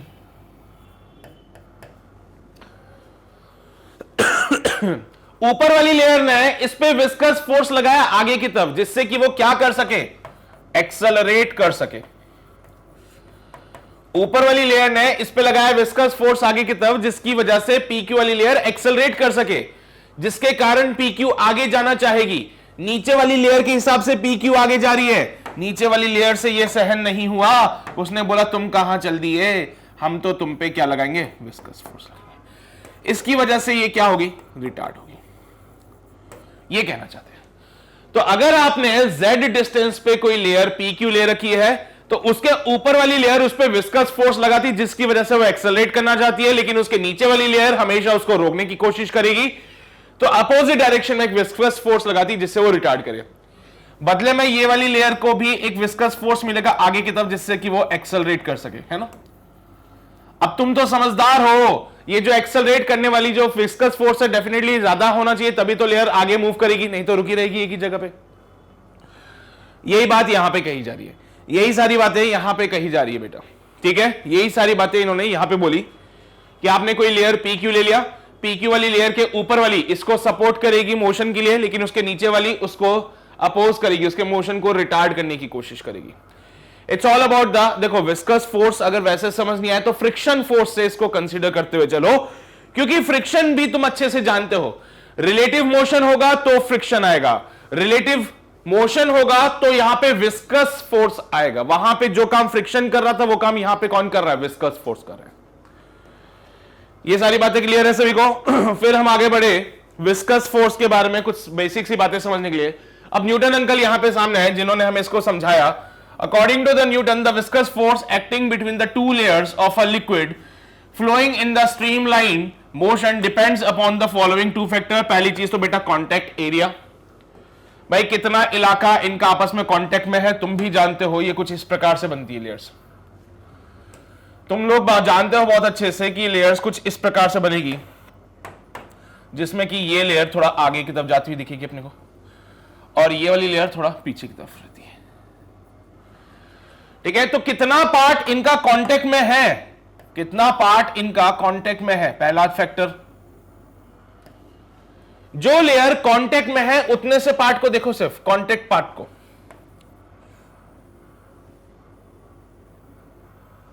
Contact वाले पार्ट को, ठीक है? तो क्या बोले, कांटेक्ट एरिया पे डिपेंड करता है। दूसरी चीज वो डिपेंड करता है बेटा वेलोसिटी ग्रेडियंट, यानी कि delta V by delta Z को कंबाइन करके देखा तो ये बना F proportional to A delta V by delta Z. Proportionality sign हटाया, एक कांस्टेंट आया which is called as the coefficient of viscosity. Eta से इसको डिनोट करेंगे हम लोग, ईटा से इसको डिनोट करेंगे, called as the coefficient of the viscosity. ये सारी बातें न्यूटन अंकल ने हमें बताई थी और ये बातें मैं अभी आपको बता चुका हूं। तो यहां से विस्कस फोर्स का फॉर्मूला आ रहा है जो कि लेयर्स में लग रहा था, यहां से विस्कस फोर्स का फॉर्मूला आया जो कि फ्लूइड के लेयर्स में लग रहा था, ठीक है? मेरी बात समझ आती है सभी को? यहां तक तो क्लियर चल रही सारी कहानी, इसमें तो कोई समस्या नहीं है, पक्का पक्का। अब आ जाओ अगले केस में, यहां पे कुछ कहानी अलग है। इससे पहले वाला फॉर्मूला कहां लगा है? फ्लूइड के लेयर्स पे जो विस्कस फोर्स लग रहा था।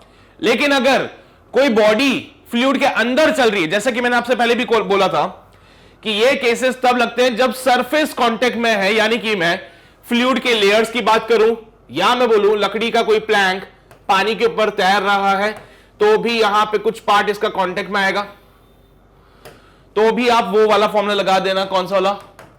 ईटा ए डीवी बाई डी जेड वाला। अरे डीवी बाई डी जेड बोले तो वेलोसिटी ग्रेडियंट, ठीक है। तो अगर लकड़ी का कोई प्लैंक है, अगर वो पानी के ऊपर तैर रहा है, तो भी ये वाला फॉर्मूला लगा सकते हो उसके लिए विस्कस फोर्स का।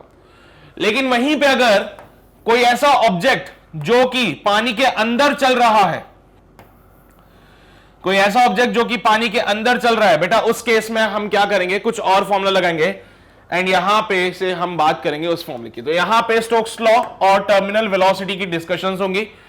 टर्मिनल वेलोसिटी क्या होता है? बेसिकली अगर आप पानी के अंदर चलते हो तो चलते चलते एक कांस्टेंट वेलोसिटी अचीव कर लेते हो, that is called as the terminal velocity. आप किसी भी फ्लूइड में चलिए, चलते चलते आप एक कांस्टेंट वेलोसिटी को अचीव कर लेते हैं और उस कांस्टेंट वेलोसिटी को नाम दिया जाता है बेटा टर्मिनल वेलोसिटी। ये बहुत सिंपल सी चीज है। आप सोचिए, जब बरसात होती है तो बारिश की बूंदें कितनी ऊपर से गिरती है, और एज पर द फॉर्मूला तुम्हें पता होना चाहिए कि जितनी ऊंचाई से चीज गिरेगी उसकी स्पीड उतनी ज्यादा होगी। अगर यहां से किसी का फ्री फॉल करा दिया जाए तो जब वो यहां पहुंचेगी the velocity is given by 2gh। और बेटा जी जितनी ज्यादा हाइट उतनी ज्यादा वेलोसिटी। तो बारिश की जो बूंदें होती है वो कितनी हाइट से गिरती है, तो सोचो जब वो तुम्हारे सर पे टकराएगी तो क्या लगेगी? नहीं, बहुत तेज लगेगी सर, है ना। बारिश की बूंदें जब इतनी हाइट से जाके गिरती है जमीन पे तो बहुत तेज लगनी चाहिए हम लोगों को, लेकिन ऐसा नहीं होता। मजा आता है बारिश में तो बल्कि, है ना। तो ऐसा क्यों हुआ? क्योंकि वो बारिश की बूंदें जब वो फ्लूइड में से आ रही थी। अब यहां पे फ्लूइड के लिए मैंने बोला था कि जरूरी नहीं कि सिर्फ लिक्विड हो, गैसेस भी हो सकती है। तो वो बारिश की बूंदें जब वो पूरे एटमॉस्फेयर से आती है तो उस टाइम पे वो एक फ्लूइड से पास हो रही है, and because of that they achieve a constant velocity, जिसको कि टर्मिनल वेलोसिटी कहा जाता है। ठीक है, जिसको कि क्या कहेंगे बेटा? टर्मिनल वेलोसिटी कहा जाता है। तो उसके बारे में डिस्कशन करेंगे। तो यहां से सारी बातें शुरू करते हैं। When a body false through a fluid, किसी भी फ्लूइड से, भले सॉलिड और भले वो लिक्विड हो या फिर वो गैसेस हो, फ्लूइड में यही होता है ना बेटा, या तो लिक्विड या फिर गैस। तो जब भी कोई बॉडी फॉल करता है through the fluid, two forces acted upon the body, दो फोर्सेस एक्ट करते हैं बॉडी के ऊपर। पहली चीज weight of the body and दूसरी चीज upthrust due to the buoyancy of the fluid. दो टाइप के वेट फोर्सेस इस पे लगते हैं। पहला होता है उसका खुद का वेट और दूसरा बायंट फोर्स। पता नहीं सुना हुआ है कि नहीं सुना हुआ, बट मैं थोड़ा सा फील देता हूं। मान लो एक चैम्बर मैंने बना दिया, इसके अंदर पूरा फ्लूइड भरा हुआ है, कोई सा भी फ्लूइड हो सकता है, मुझे नहीं पता, what ever the fluid is. यहां पे कोई भी बॉडी इस फ्लूइड में मूव कर रही है इन द डाउनवर्ड डायरेक्शन। कोई बॉडी यहां पे फ्री फॉल करे बेटा, तो इस बॉडी के ऊपर कौन कौन से फोर्स लगेंगे? सर इसका वेट mg और इस पे लगेगा एक बायंट फोर्स। नहीं लगेगा? बिल्कुल लगेगा सर। तो जब भी कोई बॉडी किसी फ्लूइड से पास होती है उसके ऊपर लगता है एक तो mg और एक लगता है buoyant force.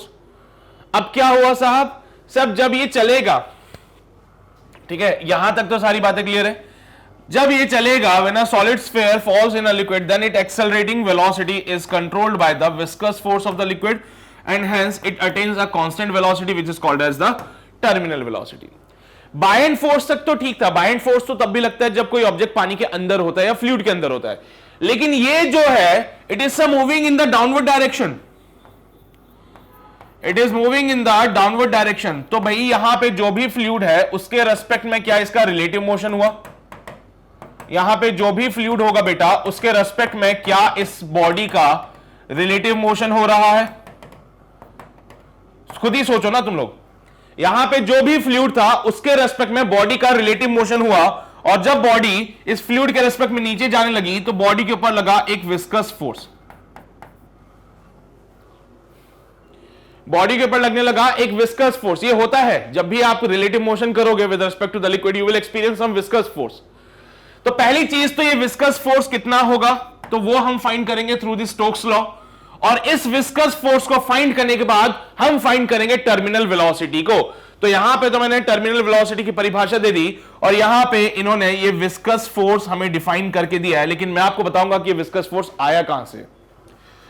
Stokes shows that if the small sphere, ये चीज डिफाइन करी गई स्मॉल स्फीयर के लिए, तो स्टोक्स ने हमें बोला कि जब यहां पे एक कोई स्फीयर जिसका रेडियस r है मूव करती है with the terminal velocity vt through a homogeneous medium, homogeneous medium मतलब कोई लिक्विड या फिर गैस यानी कि फ्लूइड की बात कर रहा है, of infinite extension, then the viscous force acting on the sphere is given by 6 pi eta rvt, where f is the viscous force and vt is the terminal velocity. The point is कि formula आया कहां से, उस पर चर्चा करते हैं, लेकिन उससे पहले ये यहां तक जो बातें बताई वो समझ आती है, समझ आती है तो इसको देख लो, छापना है तो फिर हम आगे बढ़ते हैं। चलिए भाई, हाँ बताऊंगा कहां से आया फॉर्मूला। देखो क्या है ना, इस पर भी थोड़ी सी चर्चा चल रही है कि ये डेरिवेशन आया कहां से। तो हमने क्या एक बीच का रास्ता निकाल लिया, बीच का रास्ता निकाला कि भाई हम डायमेंशनल एनालिसिस से इस फॉर्मूले को प्रूव कर देते हैं बेसिकली, ठीक है। स्टोक्स लॉ से फॉर्मूला हमें मिला, लेकिन कंप्लीट डेरिवेशन हमारे पास नहीं है, मतलब है ही नहीं अभी। खैर, तो डेरिवेशन नहीं है तो क्या करें साहब, उस केस में फिर इसको हम डायमेंशनल एनालिसिस से थोड़ा सा चर्चा में लेके आते हैं। बाकी इतनी सी बात समझते हो, कोई भी ऑब्जेक्ट अगर फ्लूइड में मूव करता है तो वो कौन कौन से फोर्सेस को एक्सपीरियंस करेगा। तो सबसे पहला फोर्स mg, उसके बाद बायएंड फोर्स और फिर विस्कस फोर्स। आप देख रहे हो mg स्टार्टिंग में ज्यादा था, स्टार्टिंग में mg वाला फोर्स ज्यादा था, जिसकी वजह से ऑब्जेक्ट नीचे आने लगा। धीरे धीरे बायएंड फोर्स लगने लगा, बायएंड फोर्स ने बोला भैया ठीक है रो जी वी का फॉर्मूला लगा दो, इससे ज्यादा तो मेरे पास और कुछ है नहीं कहने को, है ना। तो बायएंड फोर्स तो हो जाता है कांस्टेंट, तो mg वाला फोर्स बाइंड फोर्स से ज्यादा था, जिसकी वजह से ऑब्जेक्ट नीचे आ रहा था। लेकिन जब ये ऑब्जेक्ट मूव करने लगा तो एक और फोर्स आया जिसने सहारा दिया बायएंड फोर्स को।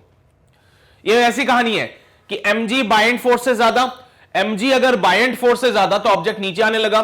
तो भाई बेचारा बायएंड फोर्स बोलता है यार ये तो मेरी सुनता ही नहीं है, मैं क्या करूं, ये ऑब्जेक्ट को नीचे लेके जा रहा है। तो यहां पे विस्कस फोर्स आया, उसने बोला भैया ठीक है हम तुम्हारी मदद करेंगे। जैसे जैसे वेलोसिटी इंक्रीज होने लगी, जैसे जैसे वेलोसिटी इंक्रीज होने लगी, विस्कस फोर्स भी इंक्रीज होने लगा, और एक ऐसा टाइम आया when it achieves the terminal velocity, उस टाइम पे viscous force plus buoyant force mg के बराबर हो गए। सो टर्मिनल वेलोसिटी का फॉर्मूला भी यहीं से आता है, जिसको हम अभी आगे डिस्कशन में लेके आएंगे, पर अभी फिलहाल के लिए आगे बढ़ते हैं और कैलकुलेशन करते हैं। अच्छा, टर्मिनल वेलोसिटी की आगे की बात है, तो यहां पे आओ, विस्कस फोर्स के लिए बात कर लेते हैं पहले। तो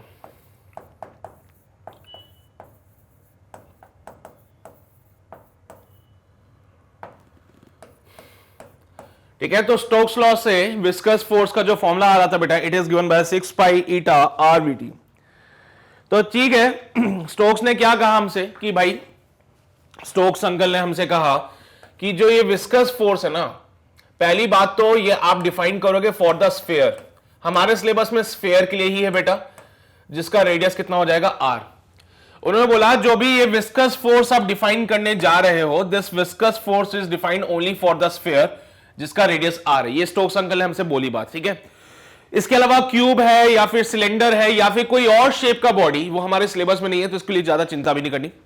मोस्ट ऑफ द टाइम आपको स्फीयर पे सवाल आएगा। तो स्फीयर जिसका रेडियस r है, जो कि मूव करेगा with the speed of v, और यहां पे कोएफिशिएंट ऑफ विस्कोसिटी ईटा होता है, ठीक है। तो बस हमें इतना पता है कि जो विस्कस फोर्स होता है, it depends on the sphere, radius of the sphere, speed of the sphere and the coefficient of the viscosity. But ये नहीं पता कि किस फैक्टर में डिपेंड करते हैं, तो मैंने यहां पे लिखा x, y एंड z।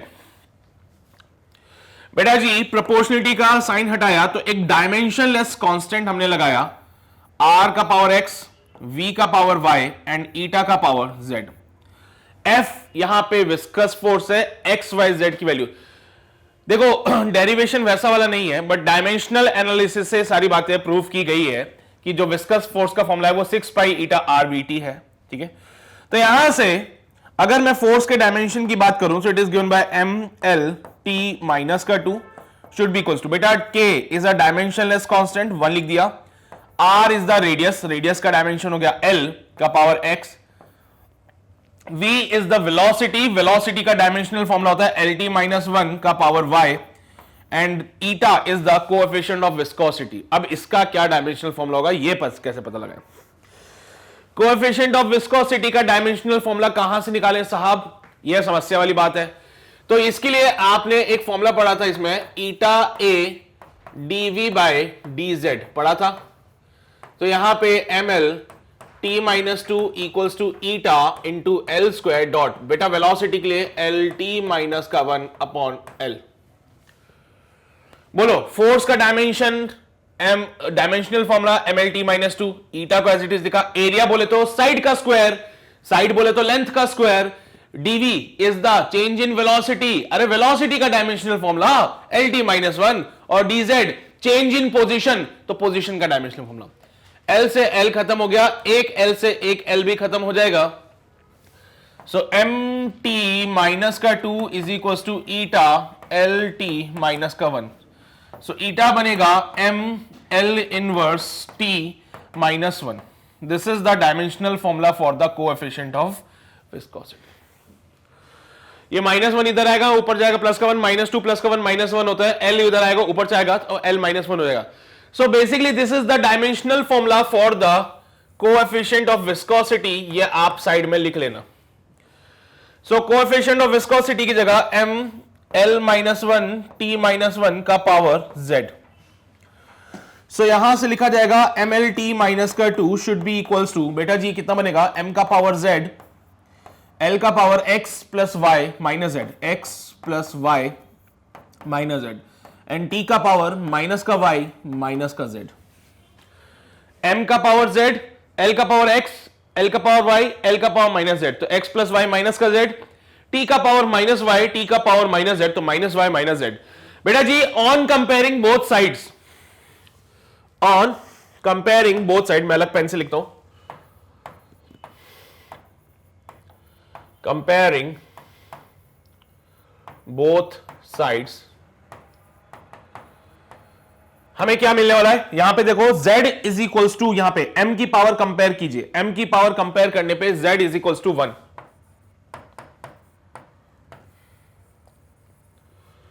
फिर l की पावर कंपेयर कीजिए, x plus y minus z equals to 1, x plus y minus z is equals to 1।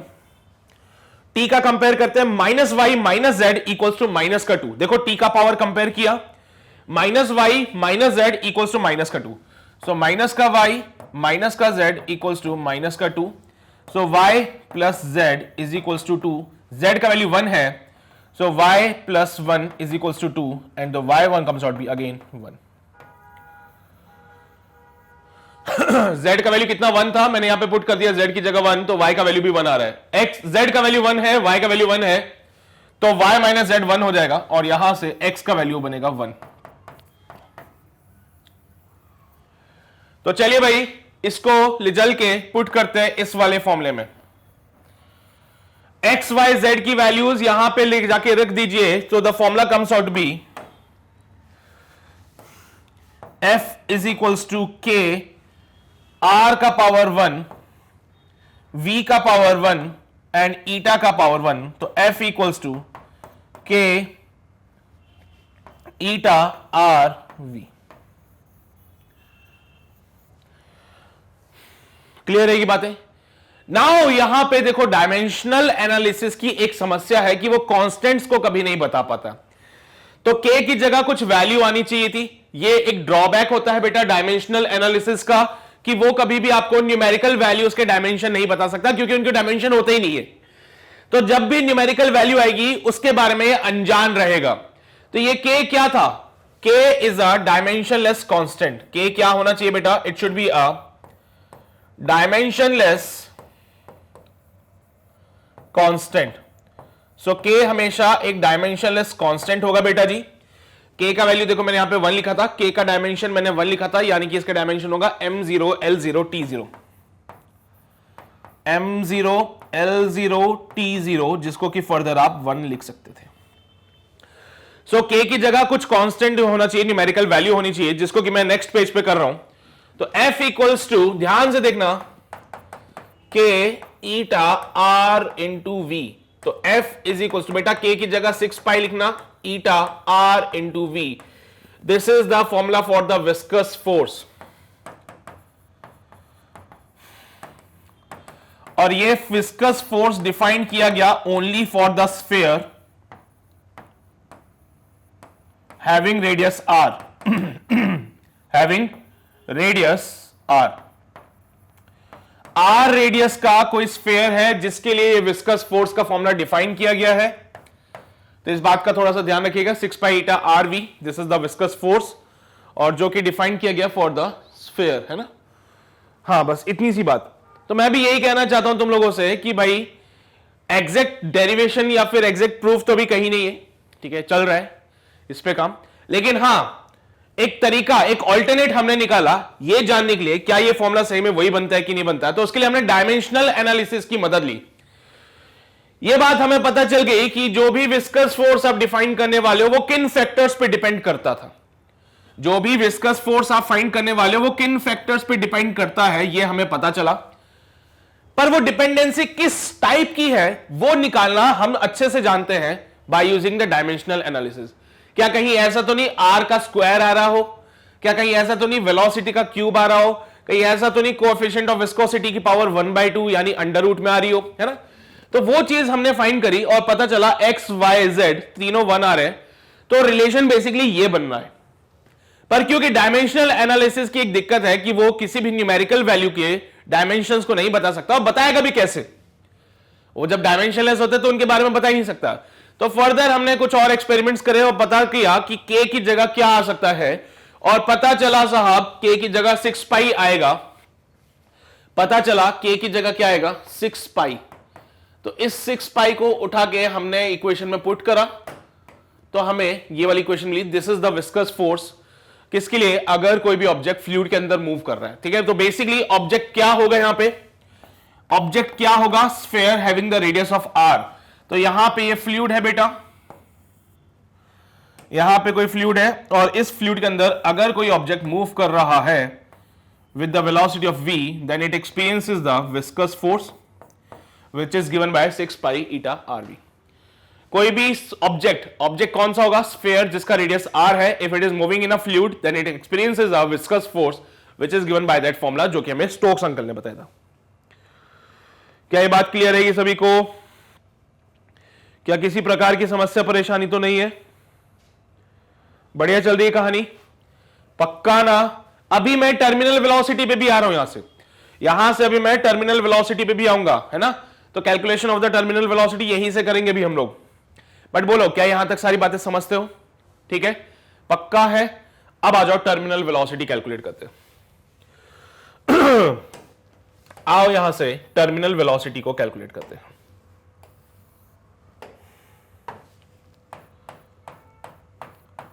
Calculation of terminal velocity, जरा गौर फरमाना इस बात पे, बड़ा मजा आएगा। कैलकुलेशन ऑफ टर्मिनल वेलोसिटी, गौर फरमाइएगा सभी लोग इस पे। आपने ही कहा कि अगर ऑब्जेक्ट यहां पे मूव करेगा in the fluid then it experiences some viscous force. तो मान लीजिए कोई कंटेनर मैंने यहां पे ले लिया जिसके अंदर मैंने फ्लूइड को फिल किया, यहां से एक बॉल को मैंने ड्रॉप किया बेटा। ड्रॉप करने का तात्पर्य इनिशियल वेलोसिटी उसकी 0 कर दी। ये कोई कंटेनर है जिसके अंदर मैंने फ्लूइड भर लिया बेटा। अब यहां से किसी बॉल को ड्रॉप किया, भाई बॉल का खुद का कुछ वेट होगा which is given by mg acting in the downward direction. अब यहां पे इसके ऊपर एक बायएंड फोर्स लगेगा such that mg is greater than the buoyant force. अगर mg बायएंड फोर्स से ज्यादा है बेटा तो बॉल का जो मोशन होगा it is in the downward direction. Ball का motion in the downward direction, तो यहां पे इसका मोशन जो होगा बेटा वो डाउनवर्ड डायरेक्शन में हो जाएगा। ठीक है, अब क्योंकि मोशन इसका डाउनवर्ड डायरेक्शन में हुआ और फ्लूइड के रेस्पेक्ट में जब ये मूव कर रहा है then it experience a viscous force बेटा। ये क्या करेगा, विस्कस फोर्स एक्सपीरियंस करेगा। स्टार्टिंग में mg ग्रेटर देन b था, जरा गौर फरमाना इस बात पे। स्टार्टिंग में mg ग्रेटर देन b था, तो मैंने केस नंबर 1 लिया जहां पे mg ग्रेटर देन b था। तो इस केस में ball will accelerate in downward direction।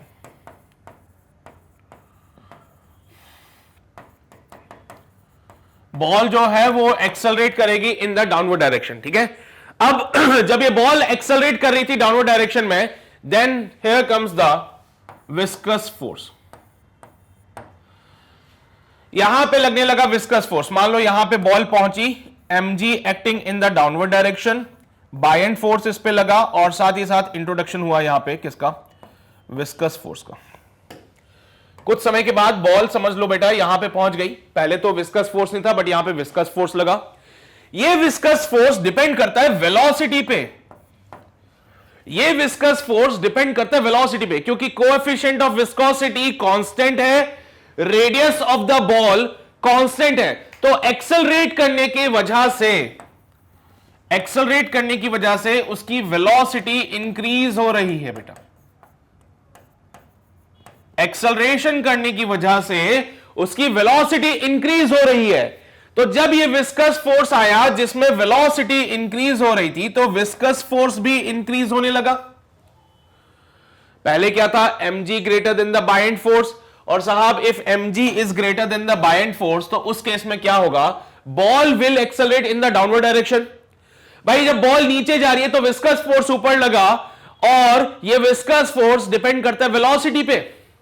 पहले तो विस्कस फोर्स था ही नहीं, लेकिन जब मैंने देखा कि बॉल नीचे आने लगी तो एक विस्कस फोर्स आया, बिकॉज इस कंटेनर के अंदर आपने क्या भर के रखा है बॉस, फ्लूइड है सर। ये कंटेनर के अंदर आपने क्या भर के रखा है, फ्लूइड है सर, पूरा फ्लूइड है। इस फ्लूइड में जब ये बॉल मूव करती है, it experiences a viscous force, और क्योंकि वेलोसिटी इंक्रीज हो रही है तो विस्कस फोर्स भी इंक्रीज होगा। So as velocity increases, viscous force also increases, and after some time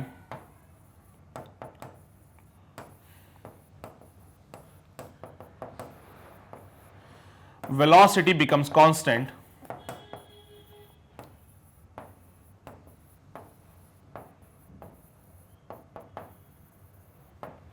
बेटा क्योंकि पहले तो वेलोसिटी इंक्रीज हो रही थी तो धीरे धीरे विस्कस फोर्स भी साथ साथ में इंक्रीज हो रहा था, because viscous force is proportional to the velocity. तो वेलोसिटी इंक्रीज हुई तो विस्कस फोर्स भी इंक्रीज हुआ।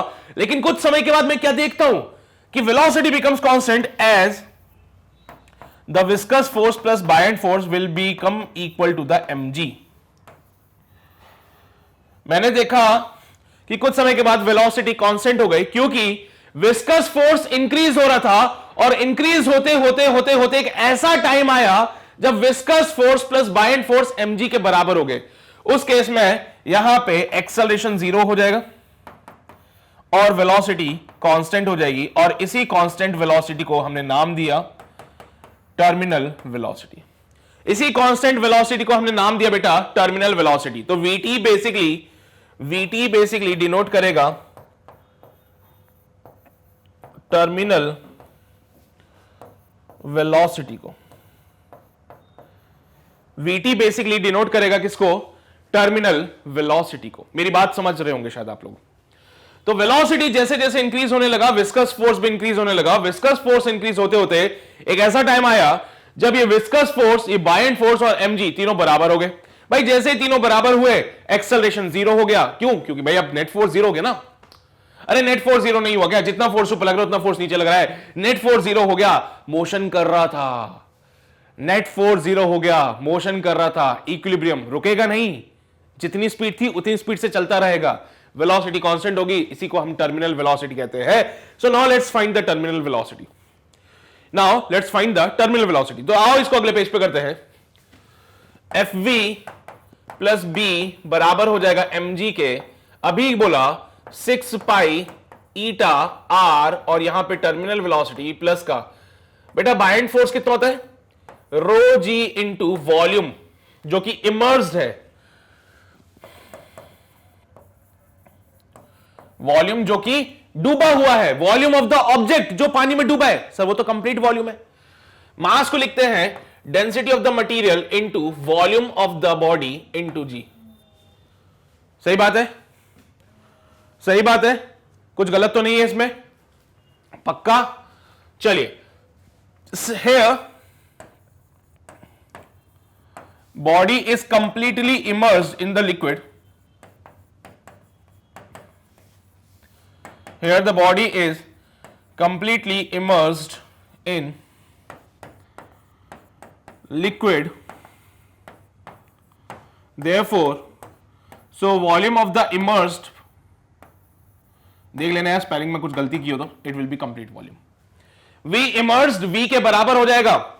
So this equation can be rewritten as 6 pi eta r Vt plus का rho g V equals to sigma g into V. लेके चलो उधर. तो यहां से 6 pi eta r Vt should be equals to, बेटा ये सिग्मा माइनस का rho into g into v. बेटा किसकी बात हो रही है? स्फेयर की. तो volume of the sphere is given by 4/3 pi r cube. Volume of the sphere given by 4/3 pi r cube.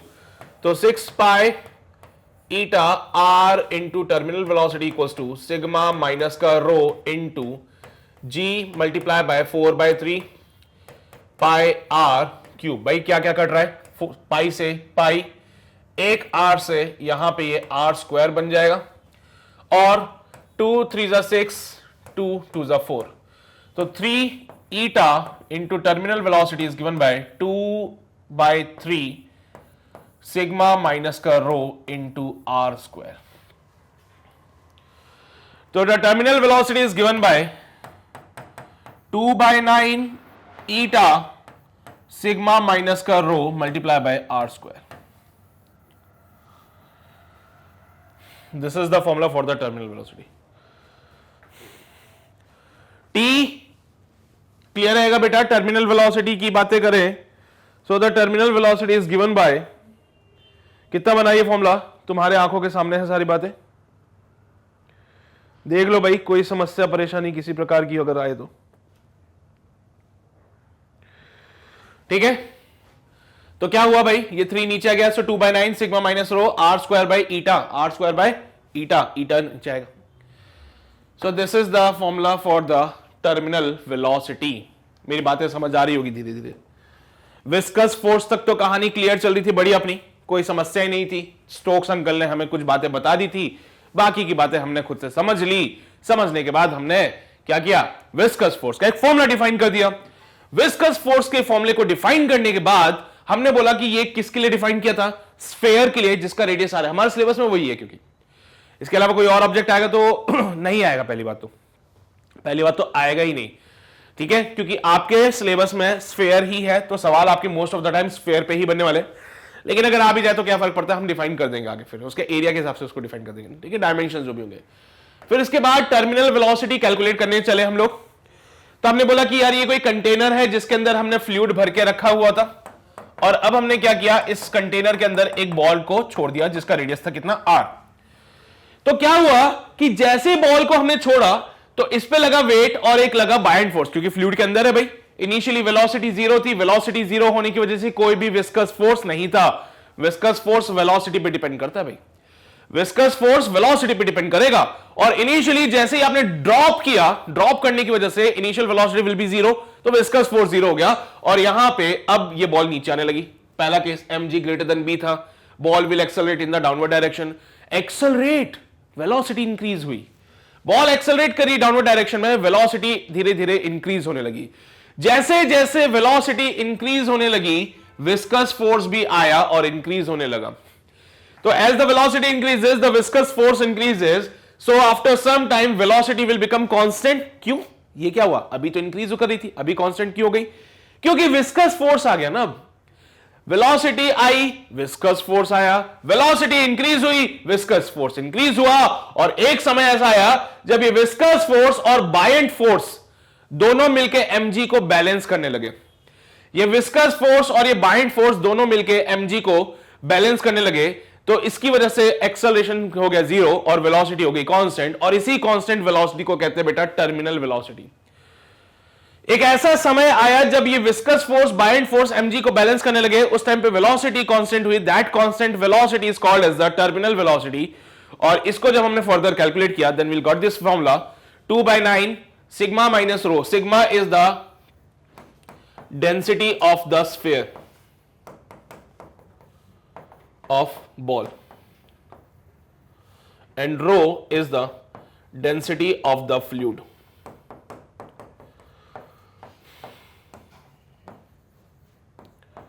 ये बात ध्यान रखना, sigma represents the density of the ball या फिर स्फीयर जो था, और rho denotes the density of the fluid. ठीक है, तो ये टर्मिनल वेलोसिटी का फॉर्मूला हमारे पास आ चुका है. इसको जल्दी से छाप लीजिए. एक काम करो, छापना तो यहां से शुरू करोगे ना तुम लोग. हाँ, यहां से पूरा स्टोक्स लॉ और टर्मिनल वेलोसिटी निपटा दिया इसी में मैंने.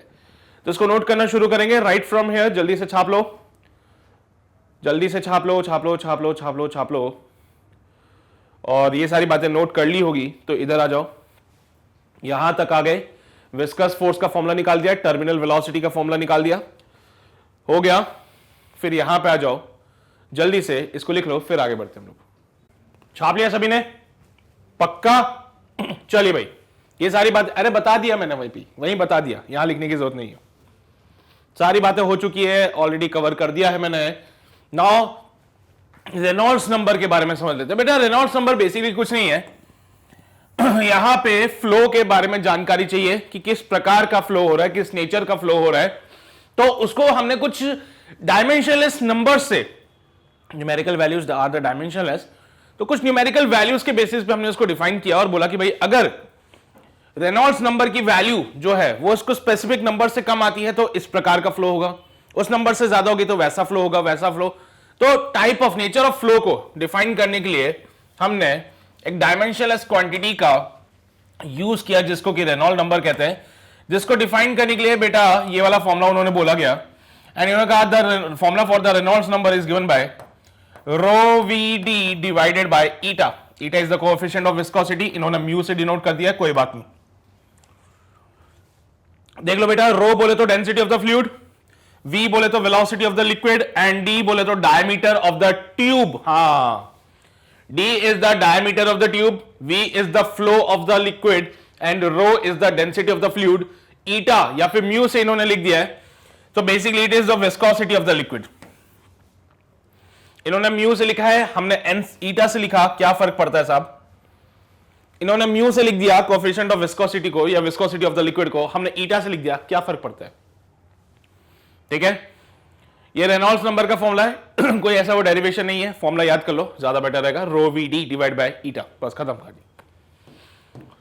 डिफाइन कर देता हूं, कैसे डिफाइन करते हैं. जहां आप जैसे कि आप लोग देख सकते हैं, सबसे पहले अगर हमारे पास रेनॉल्ड नंबर की वैल्यू लेस देन 2000 या लेस देन और ग्रेटर देन बोल लेता हूं 2000 आती है, तो उस केस में जो फ्लो होता है लैमिनार फ्लो होता है. लैमिनार फ्लो मतलब बड़ी एकदम शांति से लिक्विड हमारा फ्लो करता रहेगा बराबर बराबरी के साथ में. ठीक है, the flow of the liquid in the tube without mixing the layers are characterised as the laminar flow. ठीक है, विदाउट मिक्सिंग द लेयर्स, समझ लो बात को. बढ़िया चल रहा है फ्लो, बढ़िया चल रहा है फ्लो, आपस में कोई एक दूसरे के साथ भेदभाव नहीं करेगा, अपने आपस में बहते रहेंगे. लेयर्स, तुम्हें पता है लिक्विड जो होती है वो फ्लो करती है in the form of the layers. एक लेयर फ्लो करिए, दूसरी लेयर भी साथ में फ्लो करिए, उसके नीचे तीसरी लेयर भी फ्लो करिए, कोई डिस्टर्बेंस नहीं है. जैसे तुमने पानी को शांत देखा होगा, बहता हुआ देखा है ना. पानी जब बहता है, शांत पानी जब बहता है, जैसे कैनाल्स में होता है ना. कैनाल कभी कभार कुछ जगहों पे देखना एकदम शांत से बहती रहती है, पानी एकदम शांति से बहता रहता है, कोई दिक्कत नहीं होती उसमें. That kind of flow is the laminar flow. ये डिफाइन किया, रेनॉल्ड्स नंबर अगर 2000 से कम है तो इतना होगा. सेकंड होता है टर्बुलेंट फ्लो. नाम से पता चल रहा है बवंडर आने वाले इस बार. तो अगर रेनॉल्ड्स नंबर की वैल्यू 3000 से ज्यादा या फिर उसके बराबर हो जाए तो यहां पे टर्बुलेंट फ्लो हो जाता है बेटा. जैसे कि पानी जब बह रहा है और बीच में चट्टाने आ जाएं तो तुमने देखा है टकराती है चट्टानों से, बवंडर आते हैं. बवंडर मतलब छोटे छोटे से, वहां पे आपने देखा होगा क्या होता है, रोटेशनल इफेक्ट आ जाता है फ्लूइड में, है ना.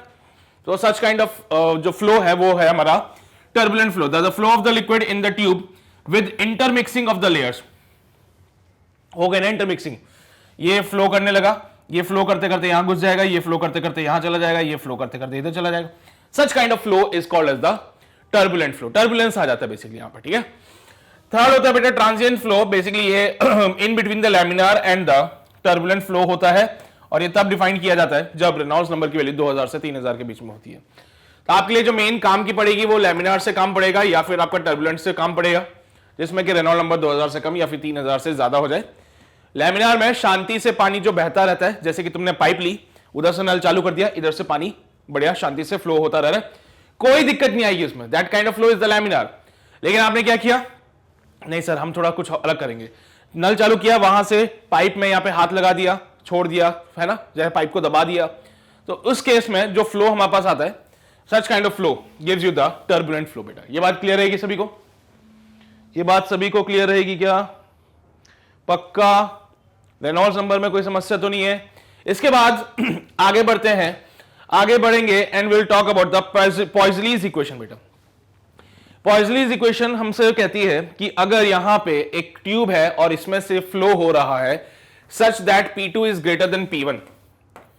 भाई एक बात बताओ, P2 अगर P1 से बड़ा होगा तभी तो फ्लूइड का फ्लो इस डायरेक्शन में जाएगा। तो उन्होंने एक फॉर्मूला डिफाइन किया for the rate of flow, है ना। तो उन्होंने क्या किया बेटा, एक फॉर्मूला डिफाइन किया for the rate of flow which is given by pi r का पावर 4 इंटू डेल्टा P। यहां पे प्रेशर का डिफरेंस आ रहा है, P2 बड़ा है P1 से, तो यहां पे बेसिकली इसके across there is a variation in the pressure. तो ये formula is given by pi r का power 4 into delta P divided by 8 eta into L। Equation है बेटा, इक्वेशन है, इसका कुछ नहीं कर सकते हम लोग, है ना। ये इक्वेशन उन्होंने पॉइजलीज ने हमें दी थी in order to find the rate of flow. Q क्या है बेटा? रेट ऑफ फ्लो है। क्यू क्या है? रेट ऑफ फ्लो है। तो यहां पे जो भी फ्लूइड फ्लो कर रहा है उसका रेट को डिफाइन करने के लिए रेट ऑफ फ्लो आपको बोला था वॉल्यूम पर यूनिट टाइम या फिर एरिया इनटू वेलोसिटी। तो यहां पे भी रेट ऑफ फ्लो को क्यू से बोला गया और बोला गया it is given by pi r का power 4 delta P divide by 8 eta L। L is the length of the tube, eta is the coefficient of viscosity, R is the radius of the tube, है ना, delta P is the pressure difference. यहां पे delta P अगर मैं लिखना चाहूं तो it will B nothing but P2 minus का P1। Delta P is equal to P2 minus का P1, ठीक है। तो सारी बातें समझते हो। R is the radius of the tube, delta P is P2 minus P1, eta is the coefficient of viscosity, L is the length of the tube. 8 यहां पे कांस्टेंट होता है, पाई का वैल्यू 3.14 होता है, इसके अलावा और कुछ नहीं है इसमें। बस पॉइजलीज की इक्वेशन थी, उन्होंने इक्वेशन ही दी थी हम लोगों को, हमने भी इक्वेशन को ही देखा और समझ के बात को कि ठीक है कैसे इसको डिफाइन करना है। तो रेट ऑफ फ्लो का फॉर्मूला डिफाइन करने के लिए आपको ये इक्वेशन काम आ सकती है। रेट ऑफ फ्लो को डिफाइन करने के लिए बेटा आप इस फॉर्मूले का इस्तेमाल कर सकते हैं। क्लियर है ये बातें? पक्का? चलिए भाई बहुत ही शानदार। तो यहां पे आपका ये जो पार्ट है हाइड्रोडायनेमिक्स का ये भी समाप्त होता है, जिसमें कि हमने चर्चा करी बर्नौलीज थ्योरम के बारे में, हमने बर्नौलीज के कुछ एप्लीकेशंस देखे जिसमें कि हमने वेंचुरी मीटर को भी पढ़ा, साथ ही साथ और भी वो आपको याद है वेलोसिटी ऑफ इफ्लक्स वगैरह हमने पढ़े थे, है ना। हाँ, तो ये सारी चीजें डिस्कस की हम लोगों ने। उसके बाद विस्कोसिटी पे आए, विस्कोसिटी के बारे में समझा, विस्कोसिटी में स्टोक्स लॉ के बारे में समझा, टर्मिनल वेलोसिटी के बारे में समझा, पॉइजलीज इक्वेशन के बारे में समझा, रेनॉल्ड्स नंबर के बारे में समझा, और इतनी सारी चीजें समझने के बाद I think now we are capable कि अब हम अपनी एचसी वर्मा बुक को खोल के उसके क्वेश्चंस को सॉल्व कर सके। ठीक है, तो भाई बिल्कुल अगले सेशन से आपका क्वेश्चनिंग वाला पार्ट शुरू हो जाएगा। सबसे पहले जैसा कि हम हमेशा से करते आ रहे हैं, सबसे पहले करेंगे शॉर्ट आंसर्स को, उसके बाद ऑब्जेक्टिव 1, ऑब्जेक्टिव 2, फिर हम एक्सरसाइजेस पे आएंगे। ठीक है, तो भाई अगर आप लोगों ने सारी चीजें जानते हो, अगर देख रखी है ऑलरेडी, तो क्वेश्चंस को सॉल्व करना शुरू कर दीजिए। मैं तो कहूंगा कि अगर आप खुद से ही सॉल्व कर लें तो इससे बेहतर और कुछ नहीं हो सकता फिर। ठीक है, बाकी जिन क्वेश्चंस में समस्या आएगी तो मैं तो सारे क्वेश्चंस के सॉल्यूशंस आपको कराऊंगा, आप उन सॉल्यूशंस को देखिए, हेल्प लीजिए वहां से और फिर खुद से सॉल्व करने की कोशिश जरूर कीजिए। ठीक है, सो मिलते हैं बेटा आपसे अगले सेशन में, तब तक अपना ध्यान रखिए, पढ़ाई करते रहिए, ऑल द वेरी बेस्ट।